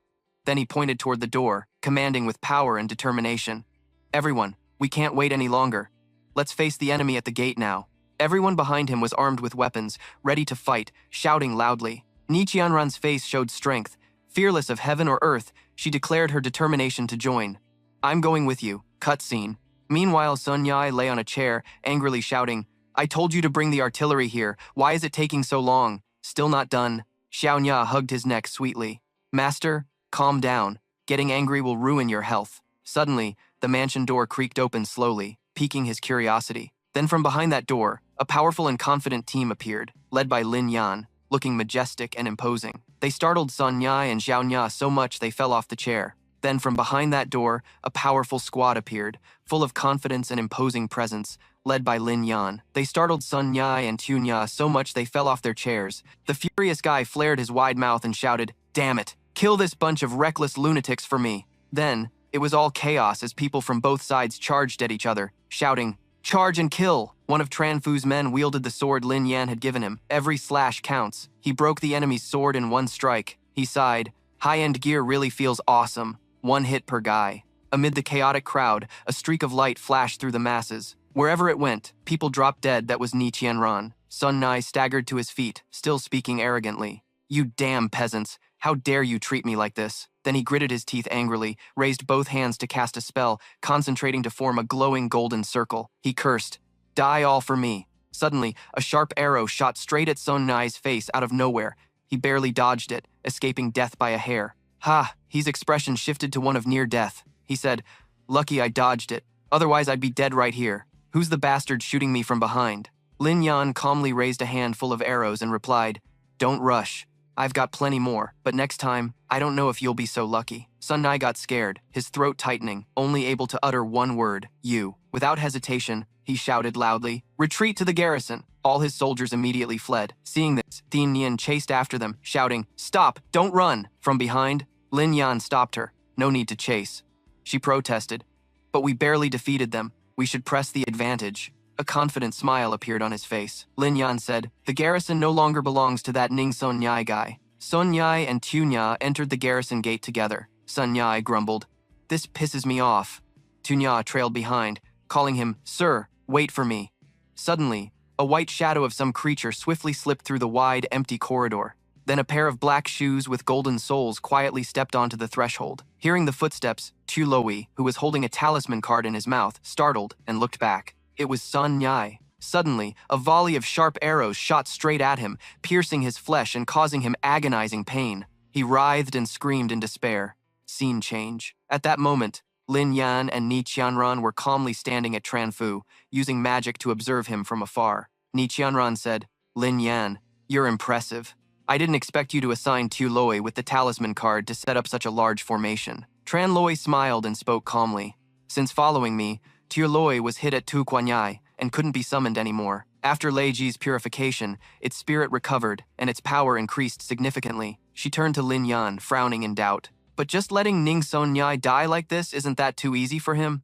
Lin Yan looked at him writhing in pain and spoke with hatred. "He killed so many descendants from our two families. Of course, I won't let him die easily." Lin Yan's eyes burned with deep resentment. He said, "I'll make him suffer the death of every single member of our clan." Scene change. A thought suddenly dawned in Sun Nhai's mind. "I've ruled wild all my life. Am I really going to die like this?" He shut his eyes tight, crying out in despair, "I won't accept this." Then his eyes slowly opened, a faint light from outside filtering in, surprising Sun Nhai. Tears streamed down his face as he stood frozen, unable to believe he was still alive.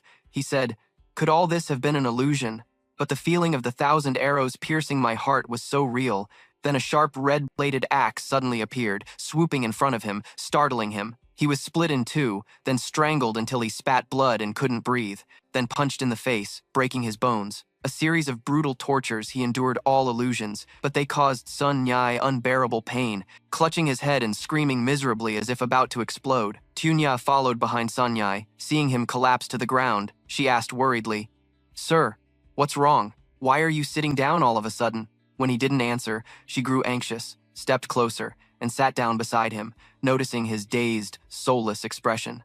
She asked again why he looked like this.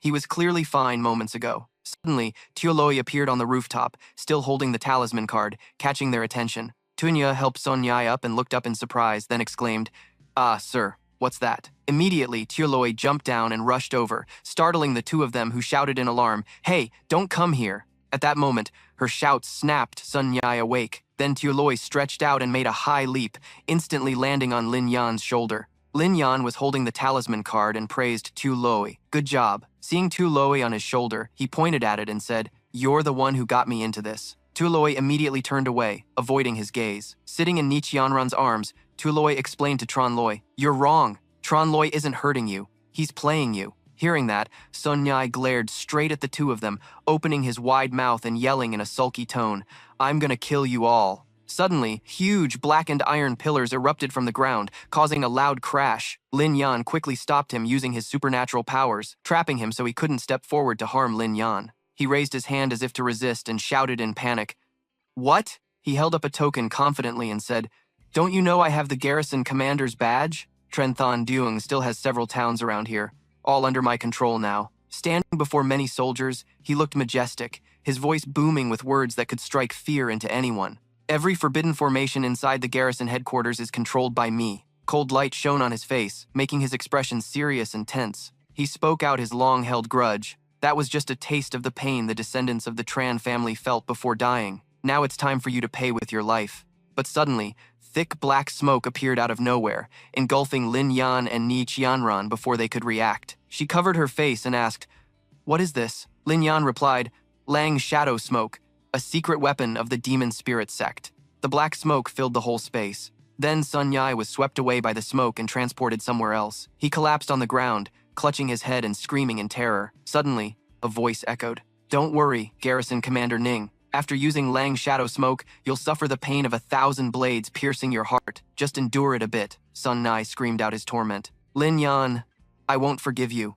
Sitting before him was the elder of the demon spirit sect, Jing Shi Jun. He spoke to reassure Sun Yai. "Rest assured, our demon spirit sect won't let him off either." Night had fallen, dark and gloomy, wrapping around the garrison headquarters. In a large room, 2 people were tied up and kneeling before Xian Dai and Shen Guang. Lin Yan and Ni Qianran stood on either side. Shen Guang spoke. "The 4 great families of Trenthan Duong have always been united like birds on a branch, sharing honor and disgrace. Tun Fai, Triu Liet Duong, you 2 are the heads of the Ton Triu family. Yet you betrayed us to side with that Ning Sun, helping him wipe out the Tran and Neep families. Do you know the crime you've committed?" Liet Duong knelt on the floor, struggling to explain with all his might. "Brother Tran, Brother Neep, we were forced into this. Ning Sun Yai is powerful and the garrison commander. If we didn't obey him, we'd be dead long ago." Tan Fai pleaded. Yes, we only did this as a temporary strategy. Please, brother, remember our long acquaintance and spare us this once." Ni Qianran crossed her arms, her face tense, and snapped, "Stop making excuses. You're all cowards, willing to be someone else's dogs. You should be ashamed." In contrast, Lin Yan smiled gently and said happily, "If you 2 uncles have repented, why not give them a chance?" Ni Qianran disagreed, shocked, but Lin Yan's face showed empathy as he softly said, "That Ning Sun Yai suffered a huge loss. He definitely won't let it go easily. I bet he'll come back for more. Right now, we need people. Let your uncles redeem themselves through service." Hearing this, they rejoiced like they'd hit the jackpot, escaping disaster. Tan Fai hurriedly said, Yes, we'll give it our all to make amends." Nearby, Liet Duong shouted, "Give it everything, until death." Then Shen Guang spoke with confidence in Lin Yan. "What's there to fear? Lane He has earned 100,000 military merits and is now the lord of the 13 counties in the 4 provinces and 5 cities. If Lane He says the word, that Ning guy will have to scram from Tren Than Duong. Let's see how he dances then." Lin Yan replied, "That's exactly why I'm worried." Then he pulled out a map and laid it on the table. He studied the map carefully and explained, "Uncles Neep, look, the towns around Tren Than Duong are just ordinary civilians without military force. If Ning Sun Yai stubbornly attacks, relying only on our family's descendants won't protect them. There'll be countless casualties." Shen Guang listened and asked, "So Lei Ni, do you have a plan?" Lin Yan answered seriously, "Right now, whoever strikes first wins." He pointed to a mountain cluster on the map. He continued, "To attack Tren Than Duong, we have to pass through Eagle Sorrow Gorge. It's narrow with high mountains on both sides. We just need to ambush in the mountains, then roll boulders down when they pass. That way, we can trap them all in one net." Shen Guang praised the clever plan. The scene shifted outside under a clear sky with drifting white clouds. Tich Jun sat in his chair, grinning arrogantly. He boasted, thinking himself clever. "Send all the able-bodied men out, leaving only the old and kids. Then taking Than Duong will be as easy as grabbing something from your pocket." Suddenly, Liet Duong and Tan Fai appeared before him. Liet Duong eagerly reported, "That Lin Yan is just some brat. His little tricks won't fool you. You really don't know your limits." Then Shijun turned to praise Sun Yai. "Garrison Commander Ning, you raise dogs pretty well." His attitude toward him is completely different. Sun Yai smiled awkwardly and replied, "You're flattering the contemptible soldier too much." Then he looked down at the other 2 and said, "I've memorized your contributions well, and once we take Tren Than Duong, everything belonging to the Tren Neep families will be yours." Hearing this, the 2 quickly bowed their heads to the ground again. "Thank you," Tofi spoke up. "Thank you, Garrison Commander." Liet Duong also gratefully said, "Thank you, contemptible soldier." Scene shifts to the vast blue sky, white clouds floating gently. A huge yacht glides softly through the wisps of clouds. On board are Ni Qianran, Lin Yan, and their 2 fathers. She looked down below and shouted, "Tren Loi, bro, look, they're coming." Scene changes to Eagle Sorrow Gorge. Looking down from above is a group moving through the massive mountain pass. Leading them is Thich Quan, who saw him and wondered, "Who's the guy riding alongside Nin Son Nai? His outfit looks weird." Seeing this, Hien Duk quickly spoke up, "I recognize him. He's one of the 4 great sect leaders of the Ma Lin cult, the leader of the Blood Wolf bandits, the contemptible soldier, and the mastermind behind that midnight ambush." Thi Quan and Sun Nai were strolling casually when suddenly a loud voice caught their attention. They looked up and heard a voice full of accusation. "Nin Son Nhai, You really did collude with the Ma Lin cult. That voice was Lin Yan's. From above, he looked tense, pointed directly at them and said, half a year ago, it was because the Ma Lin cult ambushed Trenthan Duong at midnight that you lost so many. Ni Qianran and I had to come to Huan Tian sect begging for protection. Looks like you're deeply involved in this. Son Nai rolled his eyes and smirked triumphantly. He calmly replied, so what if I am? Trenthan Duong is a feng shui treasure spot, long held by your 4 clans, refusing to share with anyone. That's truly infuriating. I'm not afraid to tell you, that midnight ambush was my plan. If I hadn't done it, how else could I show Thurng Fong the weakness of your 4 great clans sending me here to guard? Hearing this, Lin Yan's anger flared even more. He swung his arm and shouted, fine. Today, I'll take revenge for those who died unjustly that night and throw it all back at you. Strangely, nothing happened. The gorge fell silent. Son Nhai and his gang waited calmly. Then Thi Quan burst out laughing and said, don't waste your energy. Your ambush troops have been captured by me, and my main forces have circled behind the mountain, heading straight to Tren Than Duong. Everyone was shocked, eyes wide in disbelief, sweating profusely. Suddenly, from somewhere, Liet Duong and Ton Phi casually stepped out. He smiled smugly and said, Brother Trun, Brother Neep, don't blame us. This is called a smart bird choosing a safe branch. If you want to blame someone, blame your stubbornness and refusal to stay loyal to the Ma Lin cult. Share the blessings together. Since we've known each other for a long time, I'll find you a nice grave. Ton Phi flipped his tone and said, Lin Yan, let Uncle teach you what's called winning by any means necessary. Then Thi Quan grew serious, his voice resolute. Lin Yan, today I will bloodily cleanse the Tren estate, drink your blood, eat your flesh, and avenge my nephew. Lin Yan was puzzled and asked, Nephew? Who's your nephew? Suddenly his face darkened, looking grim, his eyes full of murderous intent, his voice dropping.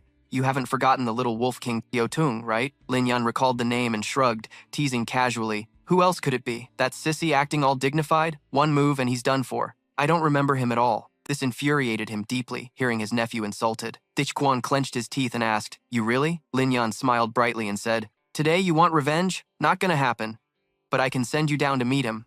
Suddenly, a hurried footstep echoed through the gorge. It was one of Thi Quan's subordinates, bleeding from the mouth, who rushed to kneel before Thi Quan and reported, My lord, we've fallen into a trap.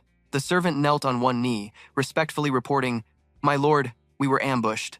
At Trenthan Duong, many disciples were lying in wait, using the Furious Thunder Mysterious Dragon formation. Our entire army has been wiped out. Thi Quan was shocked and panicked. No way! The Furious Thunder Mysterious Dragon formation is a top-tier 9-level Heavenly Earth formation. Who has the skill to set this up? Lin Yan stood proudly on the boat and called down, all the way to the horizon. Right here. It's me. He was stunned. How could you?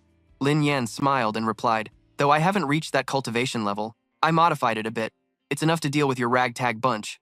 From a high cliff, a guard frantically reported, My lord, it's not good. All the disciples of Tren Than Duong who were captured have disappeared. It was an illusion. Thi Quan growled angrily. Could it be a feint from the east and strike from the west? Lin Yan shouted loudly, Uncle Tone! Uncle Trio! Your mission is complete! Hurry back! I'll help you take revenge on the rival who stole your wives and daughters. Everyone was confused and responded, What nonsense are you talking about? The garrison commander serving you is the blessing of the little spirit, little elegance. We're willing and loyal. Don't let that brat provoke you. Son Nai sat on his horse, gritting his teeth in anger and said, Those 2 damn bastards eating apples and fencing, turns out they were just pretending to surrender, luring us into a trap. He decisively slashed hard across the necks of those around him, leaving them confused before they kicked the bucket. Standing high above, nature was utterly thrilled and exclaimed, Serves them right. Who told them to turn traitor? Traitors are doomed to die. A man stepped forward and asked Lei Ni, How do you know they would definitely betray us? Lin Yan explained, Someone who can sell out his own wife and daughter for safety isn't trustworthy at all. I just exploited that fact to pull off a counterintelligence move. Thi Quan shouted loudly from below, Tran Loi, you're skilled, no doubt, but today none of you will survive to see another day, he declared firmly, facing off against those degenerates. Why bother bringing a crowd? I alone am enough, Lin Yan sneered. I heard wolves have a keener sense of smell than dogs. Thi Quan, what a waste of a name like Wolf King. Seems like you're not so sharp after all. Startled, he sniffed the air, then Thi Quan suddenly realized, Damn, it's a trap. While he was distracted, Lin Yan pulled out a bow and shot an arrow straight at Thi Quan. Each arrow carried blazing red flames, throwing everyone below into utter panic amidst the fiery forest. Every arrow scorched its target, causing screams of pain. Sun Nai anxiously asked, We're surrounded by fire. What do we do now? Ti Quan, still unaware of the danger, replied, "A little flame like that? It's nothing to me." Then he whistled loudly, and a bunch of mutant beasts, hearing the call, rushed over quickly. Ti Quan jumped on one's back and flew toward Lin Yan, soaring swiftly into the sky. Sun Yai was too slow to react, clinging to Ti Quan's legs, begging in fear, "Ti Quan, take me with you. Don't leave me behind." Ti Quan coldly shook him off and announced, "You're no longer useful." Sun Yai then fell into the blazing fire below, his screams echoing loudly in the air. Lin Yan anxiously warned, "This is bad. They're trying to break the siege from above." Ni Qianran stepped forward and said, "Uncle Tran, let's go stop them. Are you both in?" The three then boarded the flying boat and quickly descended, swiftly wiping out the bugs chasing Ti Quan. Then more arrows shot out, flying like missiles toward them. The mutants and minions hit by the arrows fell from the sky. Lin Yan's tactic was to shoot the riders before the beasts. Clutching his bow tightly, he declared, "Catch the enemy, catch the leader." But when the arrow turned toward Ti Quan, he vanished without a trace, leaving Lin Yan confused. Where did he go? Suddenly, from behind, a giant snake pierced through Lin Yan's body. He was ambushed from the back, blood spurting from his mouth and chest wound. The snake twisted and disappeared into Ti Quan's arms, who said, "Too bad, just missed by a bit." The three below, busy as they were, quickly realized what was happening. "Lin Yan, Lainey," they warned, "don't block me.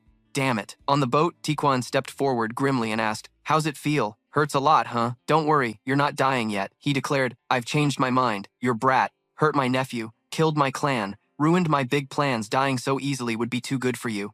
I'll keep you alive, slowly torment you, make your life worse than death." Ti Quan proudly introduced, "This sword is called Blood Serpent Soul Devourer. No matter how strong you are, if it pierces your heart, you'll be enslaved by the sword's master for eternity. You'll never find peace. I'll turn you into my puppet to destroy the Tran family, to settle my grudge." The fierce red serpent storm engulfed the space. The powerful Ti Quan unleashed a brutal attack on the injured Lin Yan, the scene radiating deadly intent. Terrifying and intense, the blood serpent frenzy. Despite his wounds, Lin Yan struggled with all his might to dodge the savage pursuit from the roaring red serpent asserting its dominance. In a life-or-death moment, Lin Yan moved with lightning speed to evade the giant serpent's direct stab, sending rocks and dirt flying. Ti Quan gritted his teeth and growled, "You won't escape." Lin Yan was exhausted, gasping for breath, panic rising inside. "This is bad. My vision's getting blurry, my strength fading. Is this really the end?" He clenched his teeth, determined not to let the Tran family be wiped out,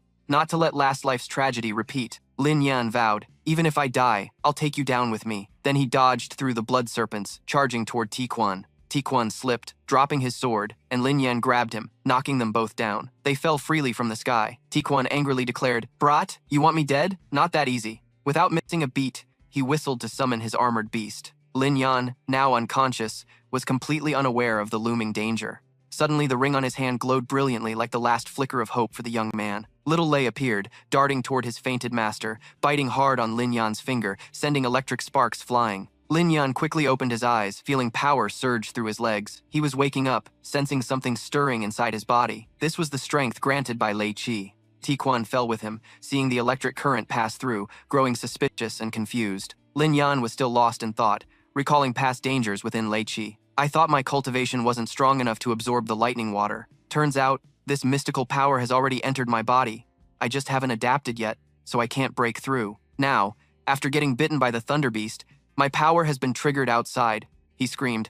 "It's the heavens helping me! Die, Shijun!" Lin Yan flipped in midair, pouring all his energy into a fierce strike, creating a blue energy ring that engulfed his opponent, Shijun, who was slammed to the ground. Shijun was utterly confused, wondering, how is this possible?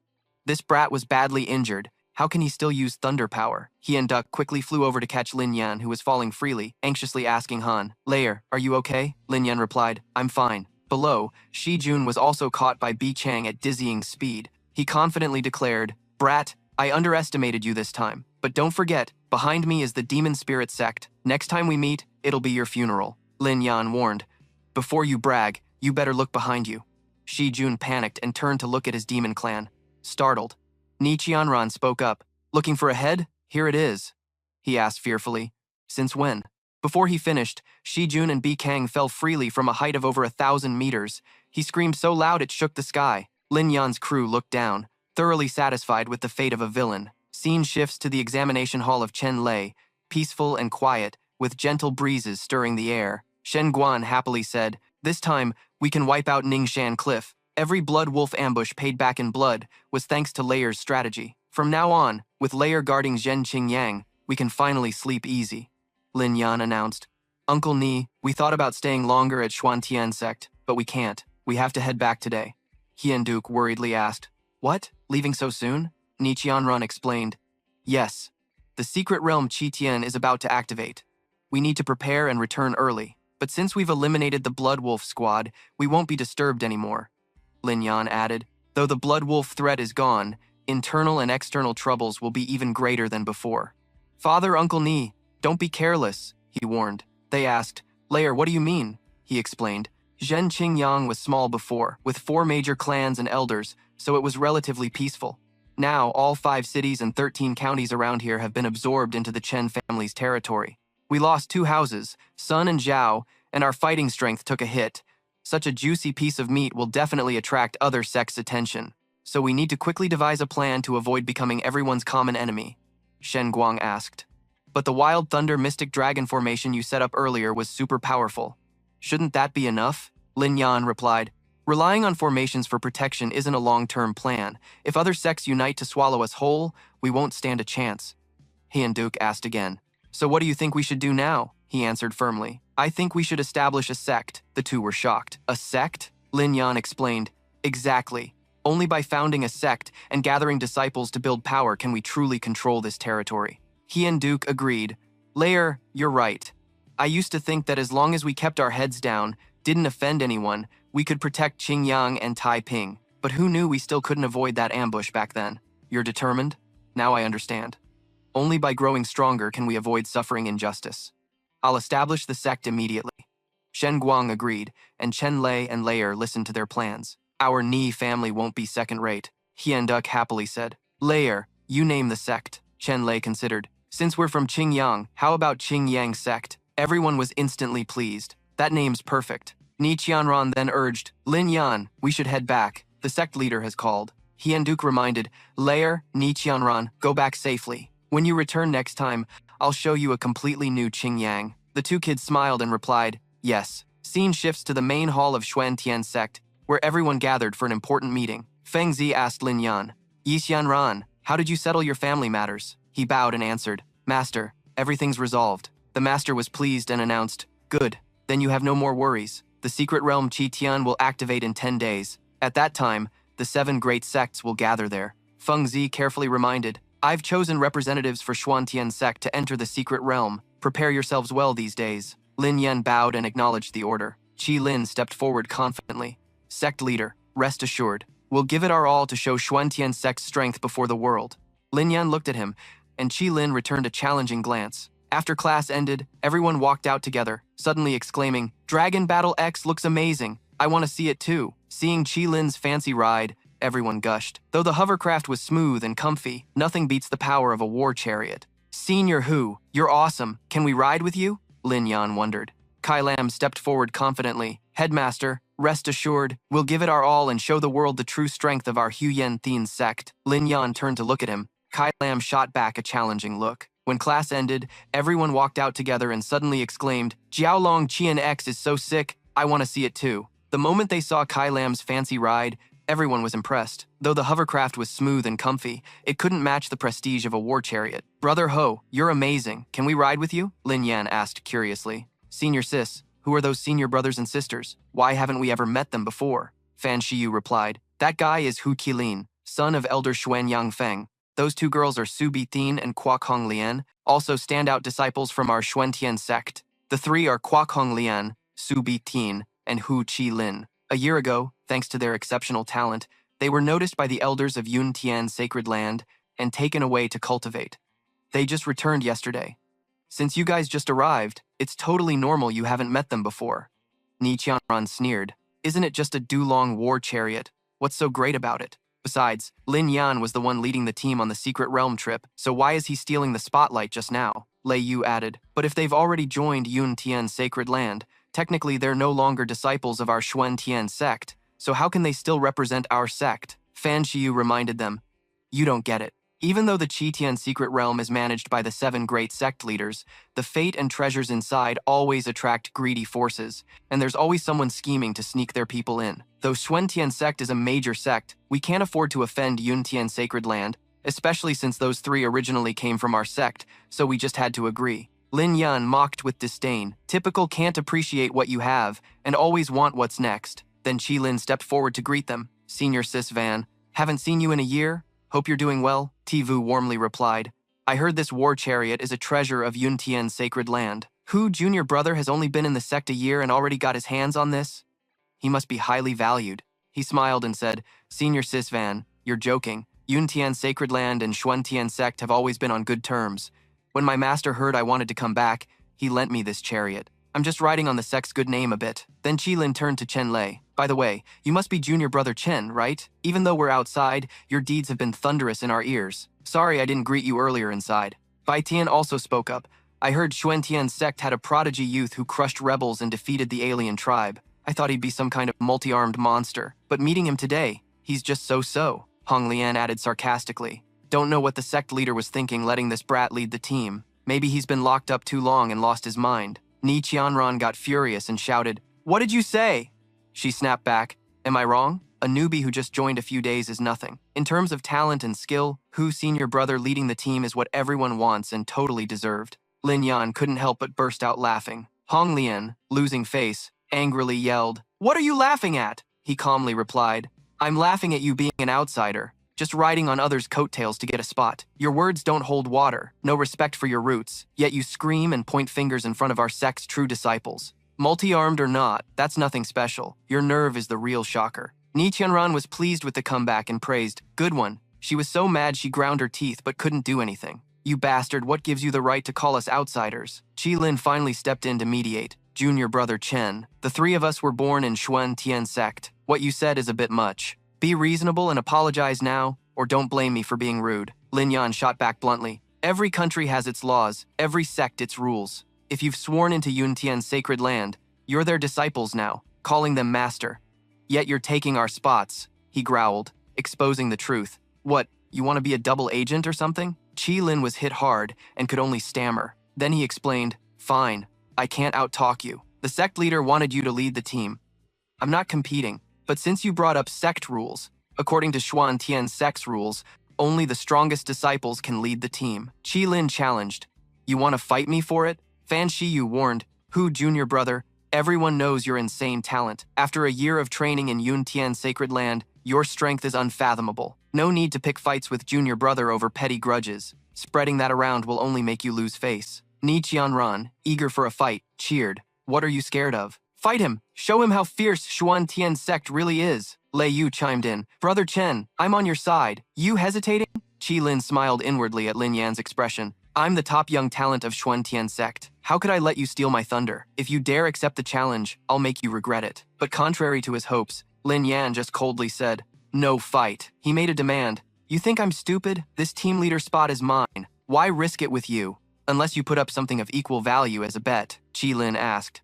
What's the bet? Lin Yan pointed at Qilin's massive ride and said, If you win, I'll give up the team leader spot.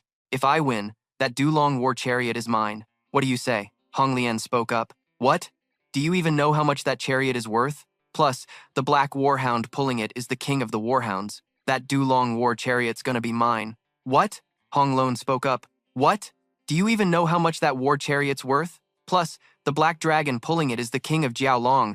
Just the Lin Gok Kim alone is worth a fortune, something money can't even buy. Bichthin warned. Your ambitions are way too big. But Kilam just shrugged it off and agreed coolly. No problem, let's do it your way. That one line from him made the 2 girls behind freak out and call for their senior brother. He boldly declared, Relax, that brat's no match for me. In just 3 moves, I'll have him begging for mercy. Lin Yan clasped his hands respectfully. Then please, senior brother, show us your skills. Kilam lost patience and charged forward, cutting the chit-chat to throw down. Kilam charged fiercely, throwing a punch packed with terrifying power, crashing head-on into Lin Yan with a shockwave and a sound that echoed through the whole space. He poured all his energy into his palm, condensing a blazing red energy, ready to unleash a devastating strike, determined to end the fight decisively. Both heavy hitters, Tren Loi and Kilam, exchanged brutal punches and bursts of power, creating a terrifying chain of sounds and violent shockwaves.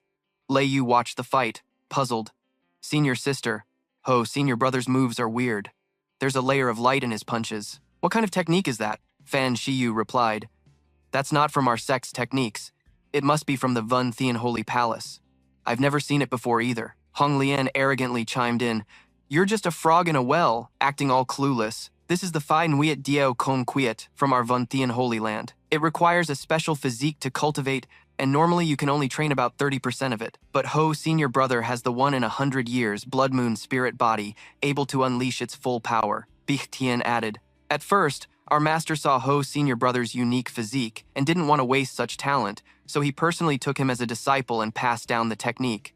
Now senior brother has fully mastered it, and this is the move that's about to end that brat Tren's life. If you don't want him seriously hurt, you better advise him to beg for mercy soon. That one sentence left Lin Yan's 3 companions speechless. No one could fire back. Meanwhile, Qi Lam charged forward with a fierce roar. Your brat doesn't respect senior brother and is full of arrogance. Today, I'll teach you a lesson on behalf of the sect leader. Lin Yan smiled and replied, Girls married off are like water spilled.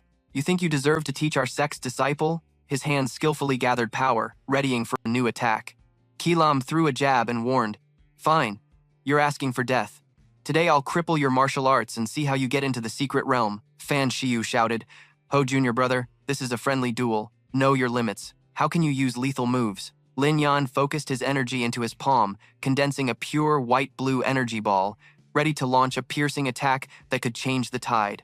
The 2 streams of energy clashed head-on between Lin Yan and Qi Lam, creating a massive white explosion and a thunderous roar, showing the terrifying force of their collision. Tren Loi gritted his teeth and shouted, pouring all his inner strength into a powerful counterattack, determined to win. Qi Lam's eyes widened with rage, spitting out a mouthful of blood after the counterattack, signaling he was seriously injured from the energy clash. The explosion's energy spread out, forming a giant blue whirlwind that threw both fighters apart with a ground-shaking boom. Qi Lam was blasted away, collapsing painfully onto the cold stone floor. The heavy thud showed his body had reached its limit. Hong Lian rushed over anxiously, shouting, Senior brother. 2 others hurriedly asked, Senior brother, how are you? Are you okay? He still couldn't believe it, muttering, How could this happen? Hong Lian shamelessly turned to scold. Lin Yan, you're so bold. Senior brother just wanted a friendly match, but you went all out like that.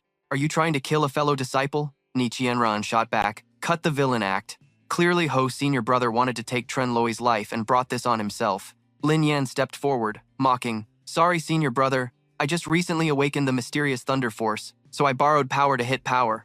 The last 2 moves of yours were weak as hell. I haven't even unleashed my full strength yet, so I purposely provoked you to see what your family's real skill is. He cleverly threw shade, but also admitted the Vun Thean Holy Land's ultimate technique wasn't that strong, or else Qi Lam would be badly hurt. Qi Lam was speechless. You? He questioned. Mysterious thunder force? Did you soak yourself in the thunder pool? Thivu answered. Exactly. Tren Jr. brother crushed a traitor and saved the sect leader, so the sect leader rewarded him with the thunder pool. She explained further, and you, Jr. brother, I want to remind you all not to keep calling this brat like that. Lin Yan is now a reserve elder, ranking above normal disciples. You'd better show him some respect. Qi Lam's crew got pissed and didn't know how to reply. Reserve, normal disciple? Tian Yan turned and shouted happily, If you lose hard, you gotta accept it. The dragon battle chariot belongs to Lin Yan now. Lei Yu happily chimed in. That battle chariot looks so badass. Big bro Trun, take us for a spin, will ya? Lin Yan replied without hesitation. Then he didn't forget to turn back and say, Thanks, senior brother. He walked over to the chariot, admiring it. This place is pretty spacious, huh? Anyone else want to catch some breeze? Let's hop on. Everyone around raised their hands. I'm coming. Me too. Take me along. Meanwhile, Qi Lam stood there furious, his face darkening. This place is pretty spacious, right? Anyone else want to catch some breeze? Let's go together. Everyone around raised their hands. I'm coming. Me too. Take me along. Kai Lam's face darkened with anger. No shame left at all. He gritted his teeth and swallowed a red pill. Then Kai Lam surged with unstoppable power and declared, Wait up. Who said I lost? The duel isn't over yet. He charged forward, radiating blinding light, determined to fight back, refusing to back down. Lin Yan quickly pushed everyone aside, warning, Watch out, everyone. Lei Yu and the others were shoved back and fell hard as thick smoke billowed from the attack. She anxiously turned to call out to Brother Tran.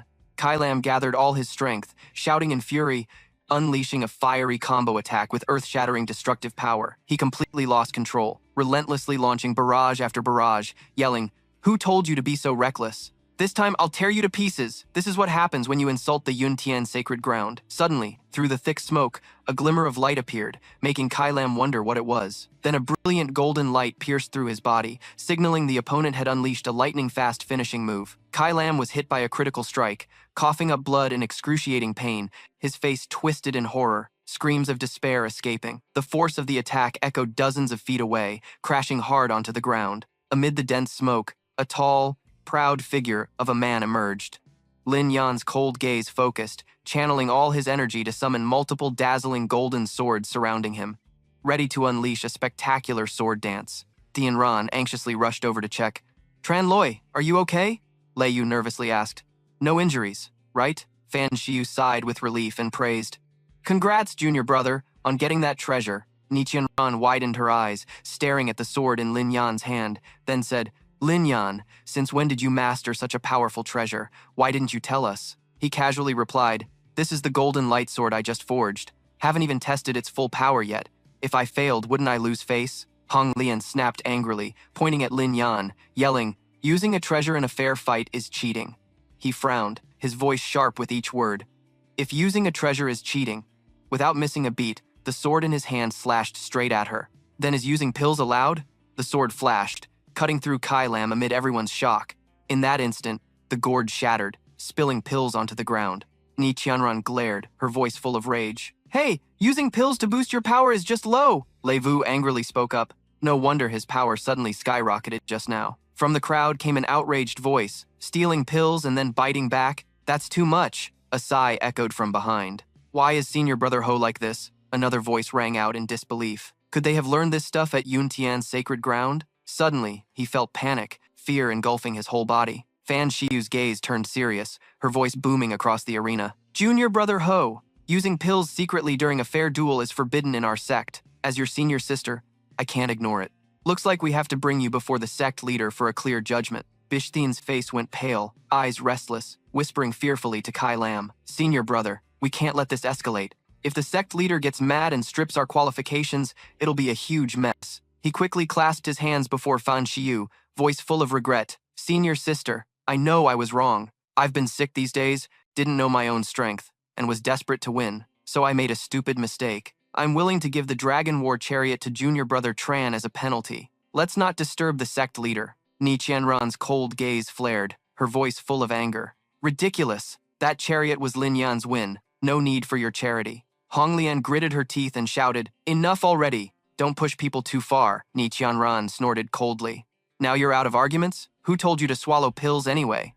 Seeing the tension rise, Lin Yan quickly smiled to smooth things over. "Come on, if the Xuantian sect and Yuntian sacred ground have a long-standing relationship, they should show some respect, right?" He smiled calmly and tactfully said, "Just have senior brother Ho shout junior brother Tran 3 times, and I'll admit defeat. That settles it." He growled angrily. "You're so calm," Lin Yan said softly. "Don't want to? Fine, then forget it. I've never liked forcing anyone." Bishthin hurried forward, whispering advice. "Senior brother, keep the big picture in mind." He regained composure, took a deep breath, and shouted loud, "Junior brother Tran, I admit defeat. Junior brother Tran, I admit defeat. Junior brother Tran, I admit defeat." The crowd watching the show covered their mouths, chuckling with delight. Lin Yan chuckled softly, voice gentle. "Thanks. Thanks." Then Lin Yan turned and walked away, saying, "Anyone up for some fresh air? Let's go." Once everyone climbed onto the black dragon, its eyes flashed brightly as it roared. Amid the blowing wind, the 3 stood below, glaring angrily as they watched them leave. Kai Lam clenched his fists, gritting his teeth. Lin Yan, just wait and see. Seeing his anger, she quickly advised, "Senior brother, don't be mad."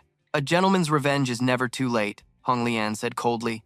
"Wait until the secret realm, then teach him a lesson." Scene shifts to a peaceful space, white clouds drifting away, revealing a bright blue sky. Below in the vast plaza, everyone lined up neatly, orderly like a flowing stream. Filled with excitement, Lin Yan looked ahead, voice full of anticipation.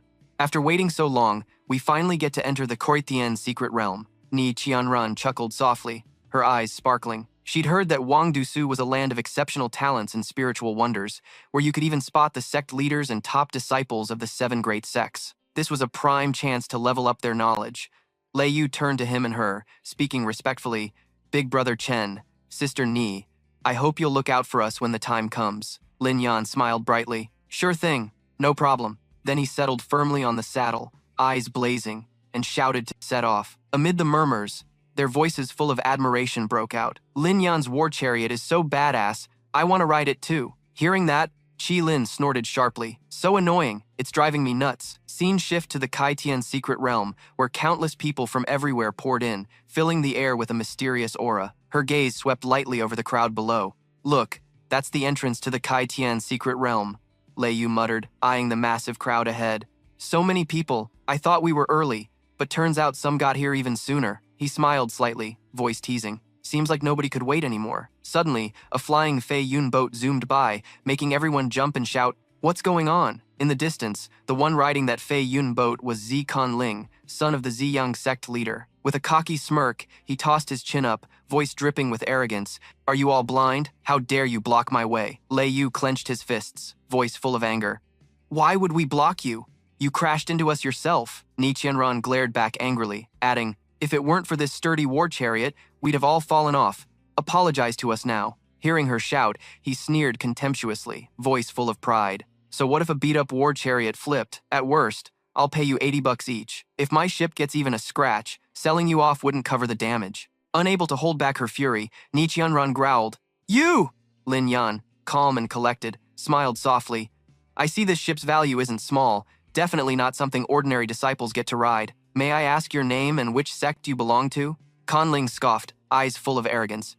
If you've got eyes, then know that I'm Zi Conling, son of the Ziyang sect leader. Lin Yan's gaze turned icy as he stared at him, voice low and sharp. I thought so. Turns out you're the spoiled brat of Ziyang sect, known far and wide. No wonder you talk so big. This ship looks fancy, but the crew's just as worthless. Thunderous spiritual energy surged around Chen Lei like waves as he shouted, all flash on the outside, hollow inside. With a powerful palm strike, he slammed into Conling's ship, knocking him off and sending him tumbling down. Suddenly, from afar, a mysterious chain shot out, wrapping tightly around Conling's body. Linger, watch out! The force was just right, not too strong, not too weak, pulling him up onto the large ship.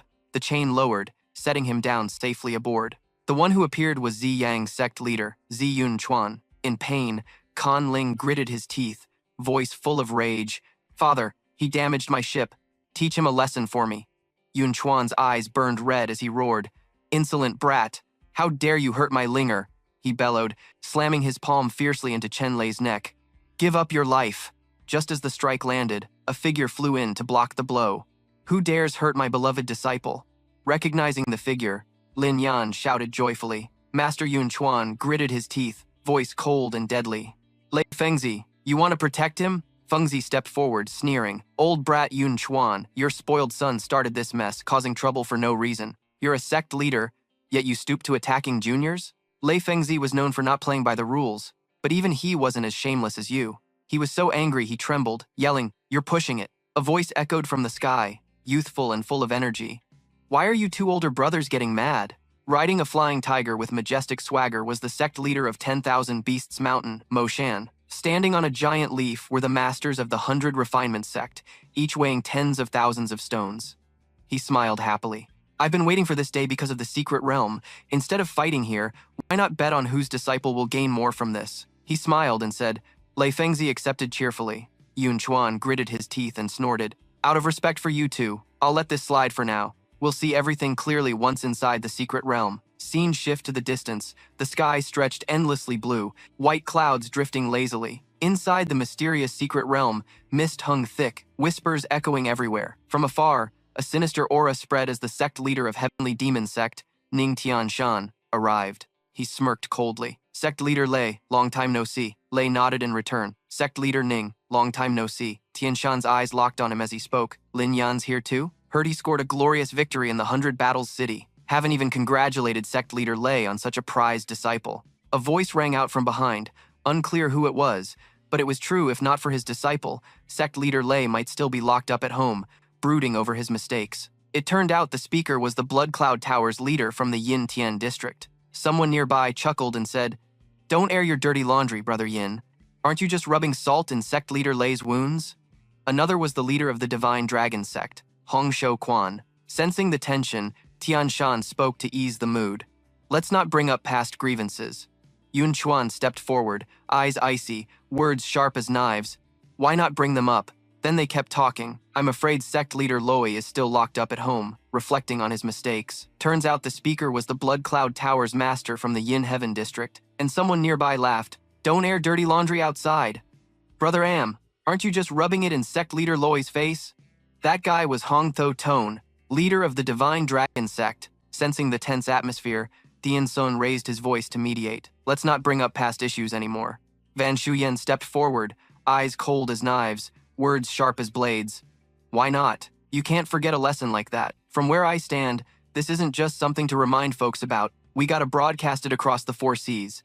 Make it a lesson for all the sects. He snorted lightly, his voice full of fire. In the end, one person's safety is small potatoes. But if the entire Huyen Thian sect gets sent off as servants, wouldn't that be a disgrace for our 7 great sects? He spun around to face Van Zuyen, eyes dripping with sarcasm.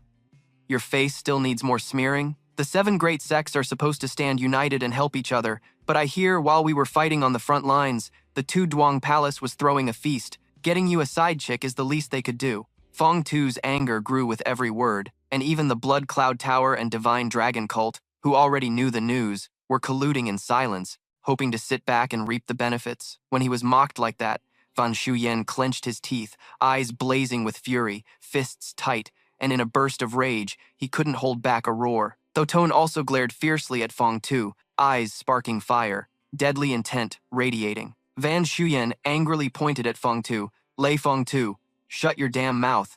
Whether I take a wife or not is none of your business. But Fong Tu stayed cool. Lucky for you, it's none of my business, so I don't care. Tian Ku and Thoton charged forward in anger, Tian Ku shouting, don't block me, this punk's picking fights for no reason. Today I'm gonna teach him a lesson. But both were stopped by Thian Sun. Cut it out, don't you want to save face in front of the juniors? Lin Yan watched this and couldn't help but ask Lei Yu, what's wrong with these sect leaders? Every time they meet, it's non-stop beef. She just laughed, like a bunch of grown-up kids. They were chatting when suddenly a call came from behind, making them both turn around. Lei, junior sister. So it's Vo An, he greeted her. I thought I got the wrong person. Turns out you really are the junior sister. Lei Yu hesitated but greeted back. Senior brother Am. Vo An stepped closer to Lei Yu. He touched her cheek, making her flinch and step back. Years apart, the junior sister had grown up a lot. Seeing this, Lin Yan said, what are you doing?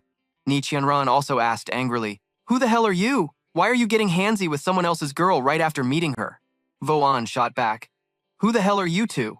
Lei junior sister is already engaged. What business do you have butting into our conversation? Lin Yan was shocked hearing this. Engaged? But Lei Yu quickly explained, don't listen to his crap. We only met as kids, not close at all. He was just joking about marrying me when we grew up. She thought Vo An was just delusional. Her words hit Vo An straight in the heart. I never agreed to that. Vo An hurried to defend himself. Lei junior sister, I'm serious. I waited for you all these years, waiting for you to grow up so I could marry you. Why won't you admit it? Hearing this, Lin Yan couldn't help but ask, you say you're engaged to Lei Yu, but do you have the 3 meetings and 6 proofs? The tokens exchanged by parents? The fate calculations? Nothing at all. And you're already demanding to marry her? Where in the world is it that easy? Vo An's arguments got weaker as he spoke. He tried to argue, well, the promise was made, right? Back then, even if she didn't agree, she didn't refuse either, so she accepted it silently. Now she can't back out unless she's promised to someone else. Otherwise, I'll have your father step in to settle this. Lei Yu didn't expect him to be this unreasonable and couldn't help but speak up. Huan Thian Nian saw he wasn't backing down and scolded him straight up. Don't be a scabby frog trying to eat a swan. Let me tell you, Lei Yu already has someone she's set her heart on. He was shocked. What? Then Vo An quickly regained confidence and said, let me hear it. Let me see who this big shot is. When I meet him, I'll definitely snap his neck. Ni Qianran immediately pushed Lin Yan forward and introduced him. That's him, Lin Yan, the youngest reserve elder of Huyen Thian sect, a teenage prodigy who crushed the enemy clans on the bloody front lines. Anyone who messes with him is taking on the entire Huyen Thian sect. After finishing, Ni Qianran sneered, tone dripping with challenge. So, here's your head. If you've got guts, come and twist it, Lin Yan whispered to Thian Nian. I'm helping out, but don't drag me into this. Ni Qianran replied, everyone's got a duty to punish scumbags. You just gotta sacrifice a little. Vo An turned back and asked, Lei Yu, Lei junior sister, is what she said true? Lei Yu's face was red hot, almost smoking. Then she immediately ran over and grabbed Lin Yan's arm. It's true. Me and Brother Tran are deeply bonded. We've already planned to marry soon, and Tran Loi just stands there like a statue. What kind of nonsense is this? Vo An got furious and cursed. You two dog couple dare cheat behind my back?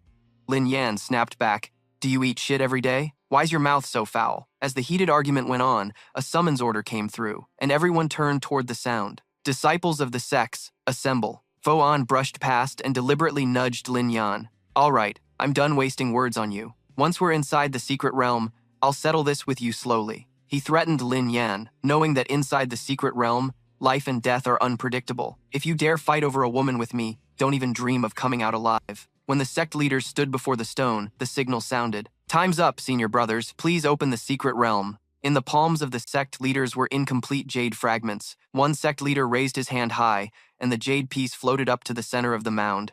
All the jade shards simultaneously shot toward the massive rock, then merged together before flying right up to it. The rock instantly shattered, revealing the inside of a gigantic gate. Everyone shouted out loud, "The Kai Tian secret realm has opened." Meanwhile, the eyes of Kun Lang, Shadowless, and Lin Yan were filled with fierce determination. At this moment, Yun Chuan sternly explained the rules. You are all key disciples of the major sects, and getting into the secret realm during your lifetime is a blessing. This journey will last exactly 10 days. During that time, the secret realm will close. You must return before the deadline ends. If you get trapped inside, even immortals won't be able to save you. Remember that. Wan Shi smiled encouragingly. Now, I invite the disciples of each sect to enter the realm in order. We hope you can overcome this challenge and bring glory to your sect. Then the disciples quickly entered the secret realm, one after another, to face these once-in-a-lifetime trials. Feng Zi carefully reminded the four of them, listen up, you guys.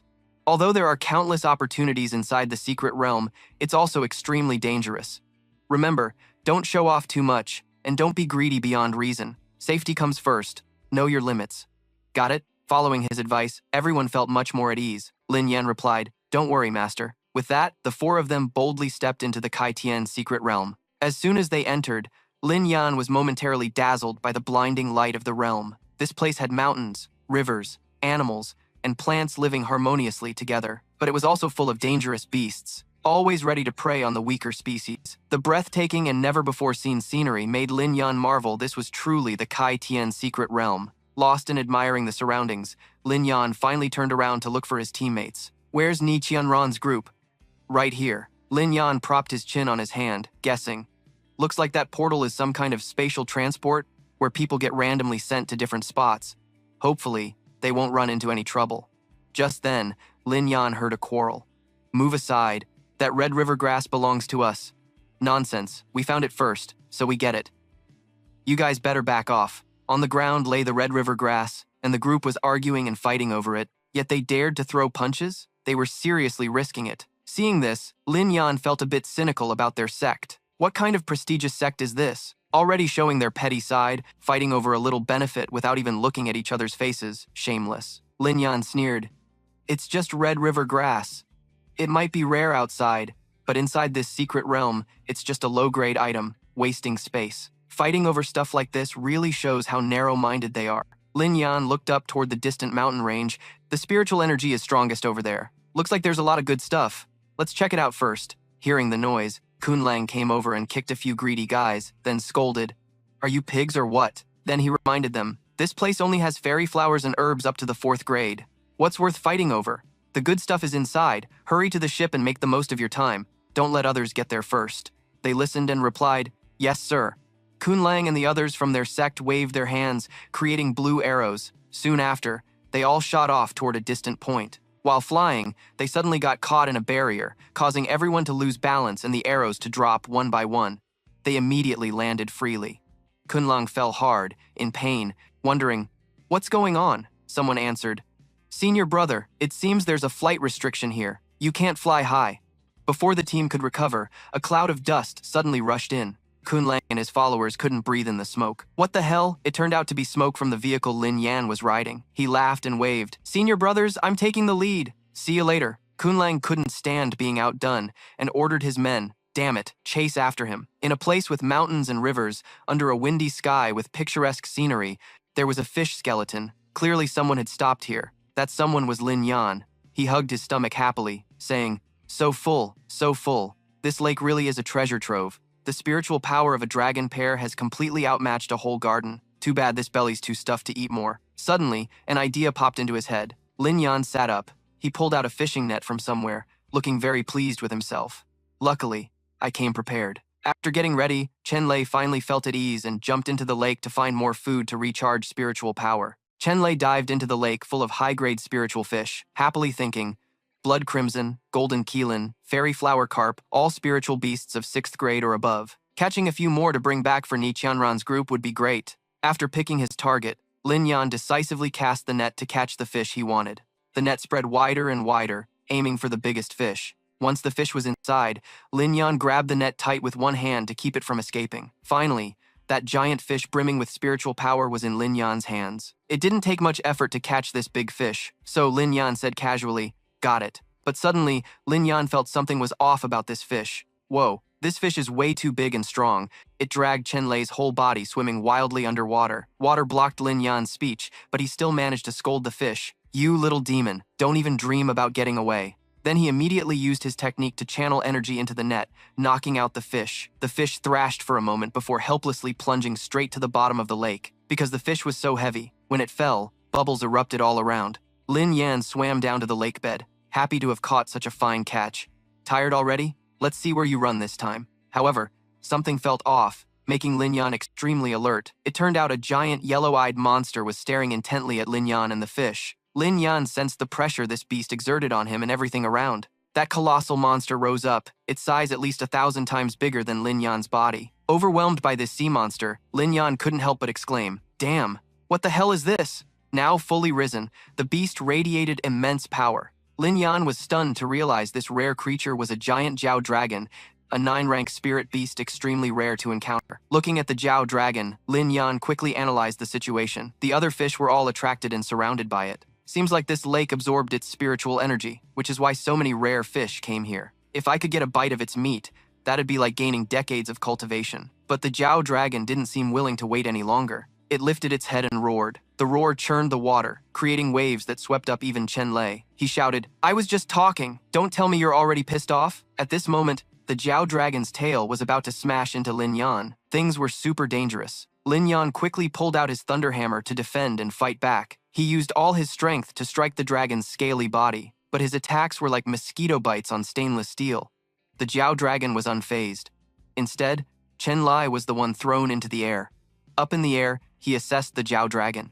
Its scales are too tough. The golden light armor is already an insanely sturdy treasure, yet that direct hit left no mark at all? Before he could figure it out, the Jiao dragon surged up from the water, hunting Lin Yan. He shouted, here it comes. The dragon's jagged mouth was right next to Lin Yan's body, super critical. Luckily, Lin Yan twisted his body just in time to dodge being eaten. He succeeded. Spinning, he unleashed a flurry of strikes on the Jiao dragon's body. Using the dragon's body as a cushion, Lin Yan landed safely. He laughed excitedly. Damn, this thing's tough. If I can't even eat this meat, am I gonna have to end up inside it instead? Then the Jiao dragon opened its mouth and roared, seemingly trying to swallow Lin Yan whole. The giant dragon lunged at lightning speed toward him. Gritting his teeth, Lin Yan calmed himself down, thinking hard. Stay cool, Lin Yan. There's gotta be a weak spot somewhere on that body. No way, it's all untouchable. Then Lin Yan suddenly found the answer. Wait, those horns, the Jiao dragon's horns, gather spiritual energy, and that's the strongest part of its body. The poison herb within 7 steps definitely has an antidote, so there must be a weak spot near the strongest area. But to be sure, I gotta check it out.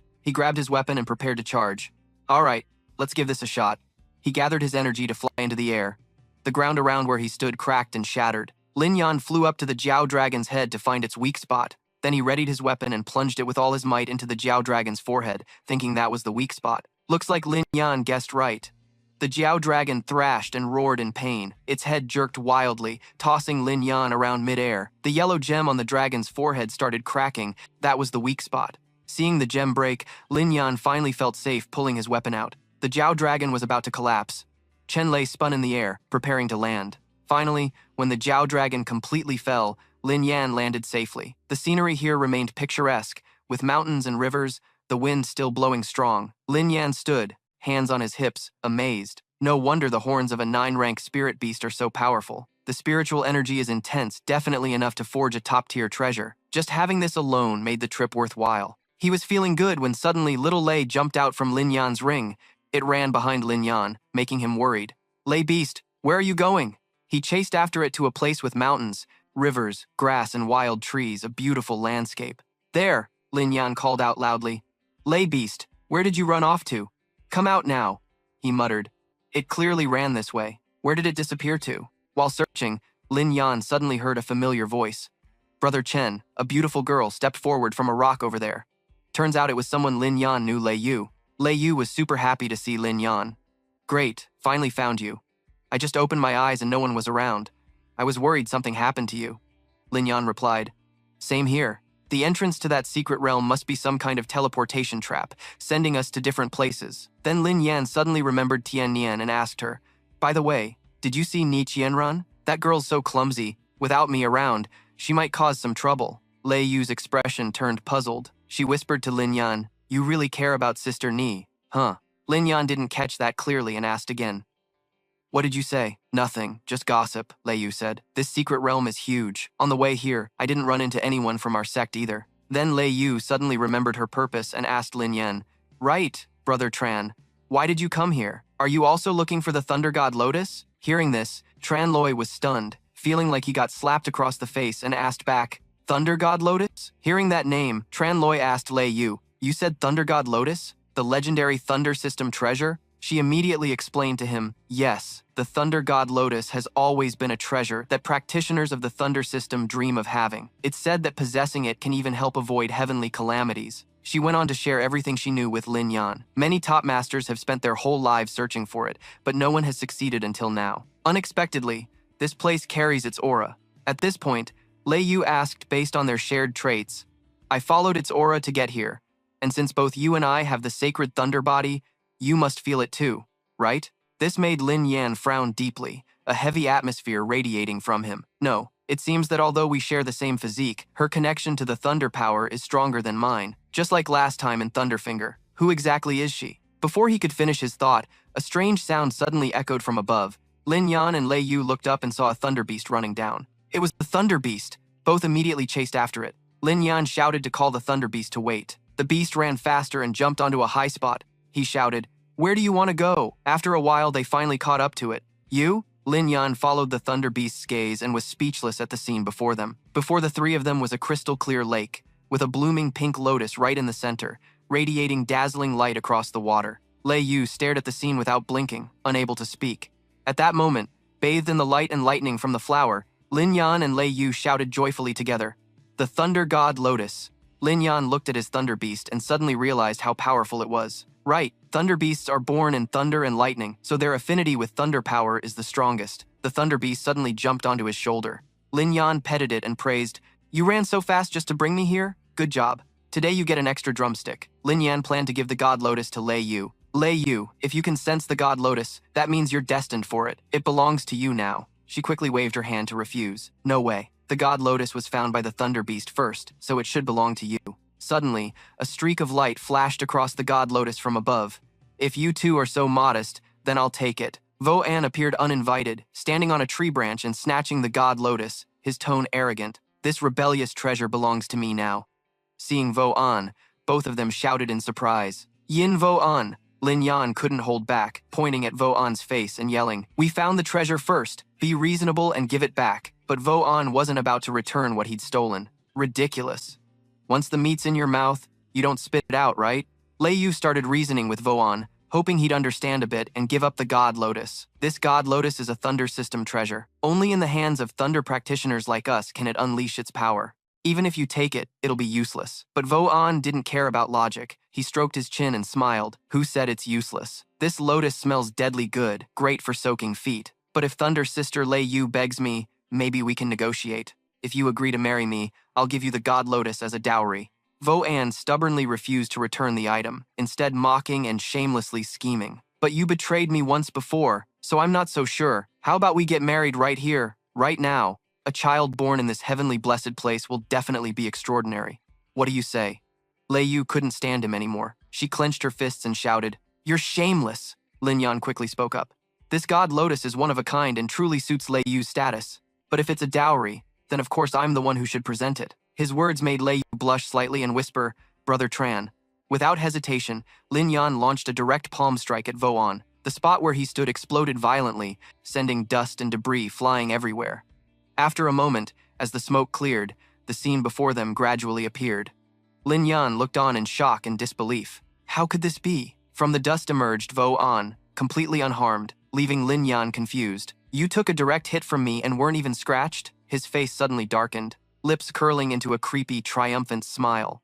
Vo-an raised both hands, preparing to channel energy to injure Lin Yan, while showing off the treasure he just got. The blood protection pool in this secret realm is truly extraordinary. Just soaking in it for a while already has such a huge effect. Perfect. I'll use you to open the attack. One of his eyes glowed blood red with murderous intent. Taste the power of my iron-hard strike that can't be pierced. Before Lin Yan and Lei Yu could react, Vo-an appeared right behind them, wielding two swords. Vo-an charged straight at Lin Yan, aiming for the back of his neck. But Lin Yan noticed immediately his speed was too fast. Vo-an slashed directly at Lin Yan, but he nimbly dodged. His blood-red eyes flashed with fury, aiming right at the back of the neck, but he noticed immediately the speed was insane. Vo-an swung straight at Lin Yan, but Lin Yan dodged swiftly. His bloodshot eyes flashed with rage. Vo-an quickly scanned for Lin Yan, then he swung his sword straight at him again, but Lin Yan dodged every strike. Vo-an flicked his hair, turning it into a weapon, hair whipping past Lin Yan's temple. Seeing Lin Yan stagger, Vo-an readied a needle in his mouth,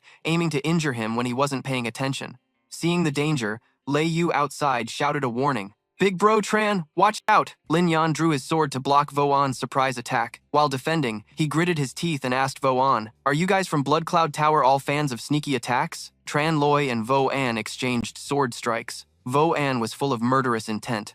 Blood Cloud Tower is the world's top assassination sect. Sneaky attacks are their specialty. Lin Yan, you're destined to die by my hand today. He pulled out the Blood Shadow Whip from his ring, showing off to Lin Yan, letting him taste the power of his Blood Shadow Whip. After saying that, Vo-an leapt high, eyes blazing red, swinging the Blood Shadow Whip at Lin Yan. Trees and cliffs around were sliced in half by the whip, but Lin Yan held his ground with his two swords. Knowing about the Blood Shadow Whip, Loi Vu outside warned, Big bro, Tran, be careful. That whip's coated with deadly poison. Don't let it touch you. No sooner had he finished than the cliff, where the whip cut started oozing poison. Seeing Lin Yan distracted, Vo-an charged with the Blood Shadow Whip. Lei Yu, are you really siding with that bookworm? I'll beat him to a pulp and see if you still like him. Lin Yan blocked with his sword, silently planning. This guy's speed was shocking, no openings, and his body was enhanced by blood pond strengthening. Fighting like this would just drain Lin Yan's energy. He had to counterattack fast. Vo-an kept whipping, while Lin Yan searched for his weak spot. But where could it be? He looked at Vo-an's dry, stiff hair and then at his soaking wet clothes, piecing the clues together. Looks like Lin Yan finally found Vo-an's weak point. Right. His clothes were drenched, but his hair was dry. He probably didn't dunk his whole head underwater. Lost in thought, Lin Yan's swords got tangled in Vo-an's Blood Shadow Whip. Vo-an lifted Lin Yan's sword into the air, grinning like he had the win in the bag. Your weapon's gone too. How are you gonna defend now? At that moment, Lin Yan focused, gathering energy to strike. You're the one who can't defend now. He charged straight at Vo-an. As for Vo-an, he didn't have time to react. He was doomed. No chance to pull back the whip. Lin Yan unleashed a super strong palm strike right in the middle of Vo-an's face, then slammed his head straight into the ground a second later, causing a violent shockwave. When he hit the ground, Vo-an's eyes rolled back, blood spewing from his mouth. He was done for. Seeing Tran Loi finish things off, Lei Yu rushed over to check. Big bro, Tran, you okay? He replied calmly. I'm fine. But him? Not so sure. Lin Yan looked down at Vo-an lying on the ground and threw a few sarcastic jabs. They say don't hit the face, but I've never met anyone with a face as annoying as yours, so I just couldn't hold back. Sorry, not sorry. Then he quickly snatched the ring off Vo-an's hand. Time for that thing to go back to its owner. He handed the Divine Lotus to Lei Yu, but she refused. We both found the Divine Lotus together. How can I just claim it all for myself? Let's split it, half and half. Hearing Lei Yu's fair suggestion, Lin Yan couldn't say no. Is that so? Fine. He used his sword to cut the Divine Lotus in two. It split cleanly in half. Then a strange purple light radiated from the Divine Lotus. It slowly faded away, the petals no longer connected. At the mountain peak, a purple beam shot straight up into the sky, stirring curiosity in the nearby animals.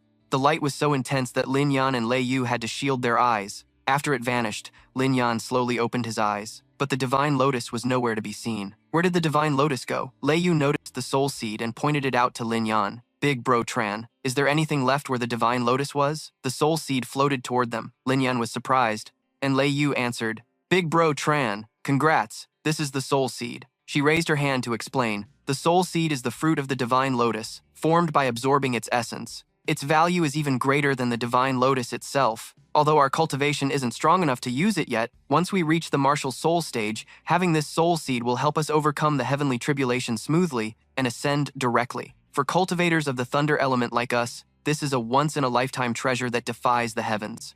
After hearing Lei Yu talk about the soul seed, Lin Yan suddenly remembered his past life. Last time, I almost succeeded after enduring all the tribulations. Who knew that in the final moments, I'd get swallowed by the raging heavenly thunder and fail just when I was about to make it? He looked at the soul seed in his hand and thought to himself, now that he had this soul seed, he wouldn't repeat the same mistake. Lei Yu smiled and said, Big bro Tran, this soul seed contains a huge amount of spiritual energy from heaven and earth. If it chose you, it means you're destined. Keep it safe. He agreed. All right, if you ever need it, just come find me. Seeing the treasure return to its rightful owner, Lei Yu smiled happily for Lin Yan. Yeah, when he saw Lei Yu smile, he suddenly remembered something important. And you? Lei Yu was incredibly kind.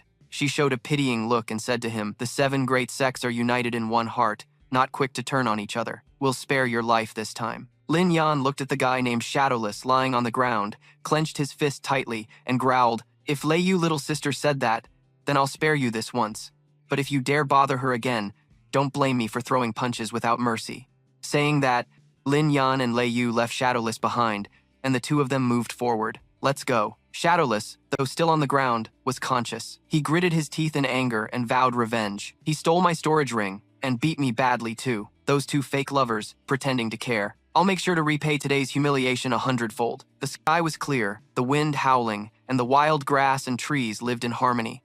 Here, Lin Yan's war chariot hurriedly rolled over the dirt. Black Dragon was working at full power, pulling Lin Yan's chariot exactly where he wanted. Sitting on the vehicle, he checked what was inside Shadowless's ring. Spirit crystal, spirit snakeskin, this guy found some pretty good stuff. Seeing the loot, Lin Yan thought of Lei Yu and immediately handed it to her. Here, for you. She blushed, extended her hand shyly, and asked Lin Yan, Aren't you gonna put it on me? Lei Yu's words confused him. He let out a, Huh? She shyly added, Didn't you just say you're my fiancé? Seeing Lei Yu might have misunderstood, Lin Yan scratched his face and explained, Girl, that's just don't take it seriously. I said it just to piss him off. Lei Yu didn't expect much and took the ring from Lin Yan's hand. I know, I was just teasing you. Scared now? A moment later, Lei Yu lowered her head. Her face suddenly flushed as she thought, Min must be crazy to joke like that. Lin Yan's war chariot was still being pulled hard by Black Dragon, moving at a fast pace. Hearing a noise, Lei Yu asked Lin Yan, What's that sound? He replied, Sounds like someone's fighting. Let's check it out. The noise came from a group fiercely battling near a waterfall close to where Lin Yan and Lei Yu were passing. A man throwing a powerful strike with all his strength. His name was Kai Hoa. 3 guys in front of him were knocked out by a single blow from Kai Hoa. One was lying on the ground, bleeding from the mouth and trying to escape. But a man stepped in front of him. His name was Nganthan. Where do you think you're going? Nganthan held a fan in one hand, a sinister smile on his lips that scared the other guy. The one lying down was terrified. He begged Nganthan for mercy. Please, don't kill me. Save me. But Nganthan didn't care. He swung his fan, and in less than a second, blood splattered everywhere. Lin Yan and Lei Yu hid in the bushes far away, observing the situation. Lin Yan whispered, That finishing move was vicious. Don't know which sect those two belong to, but they're already that strong at such a young age. Lei Yu suddenly recognized them and exclaimed, I know those two. Kai Hoa, Nganthan, and Vo Tan stood proudly over the blood of those they'd just killed. They were Xiao Kai Hoa and Nip Nganthan, both disciples of the Cosmic Sacred Land. Cosmic Sacred Land's Nip Nganthan, Cosmic Sacred Land's Xiao Kai Hoa. Lin Yan asked in surprise, Cosmic Sacred Land? Lei Yu immediately explained. Cosmic Sacred Land and Heavenly Fate Sacred Land are both overseas holy grounds. They're kind of like Hu Qilin, sent by their sects to replace someone here. Lin Yan was sharp enough to recognize their strength. No wonder they couldn't be compared to the bunch from Tucon Langam Voan. But why were they killing people? Kai Hoa suddenly turned around, shouting with extreme caution, Who's there? Stop sneaking around, hiding your tracks. Come out now. Lin Yan and Lei Yu froze in the bushes, wondering if they'd been spotted. From the other side of the waterfall, a red light flew toward the 3 guys. A woman's feet were landing, surrounded by a red aura. Lei Yu quickly recognized her as Hong Lian, senior sister. Hong Lian appeared majestically, flames swirling around her.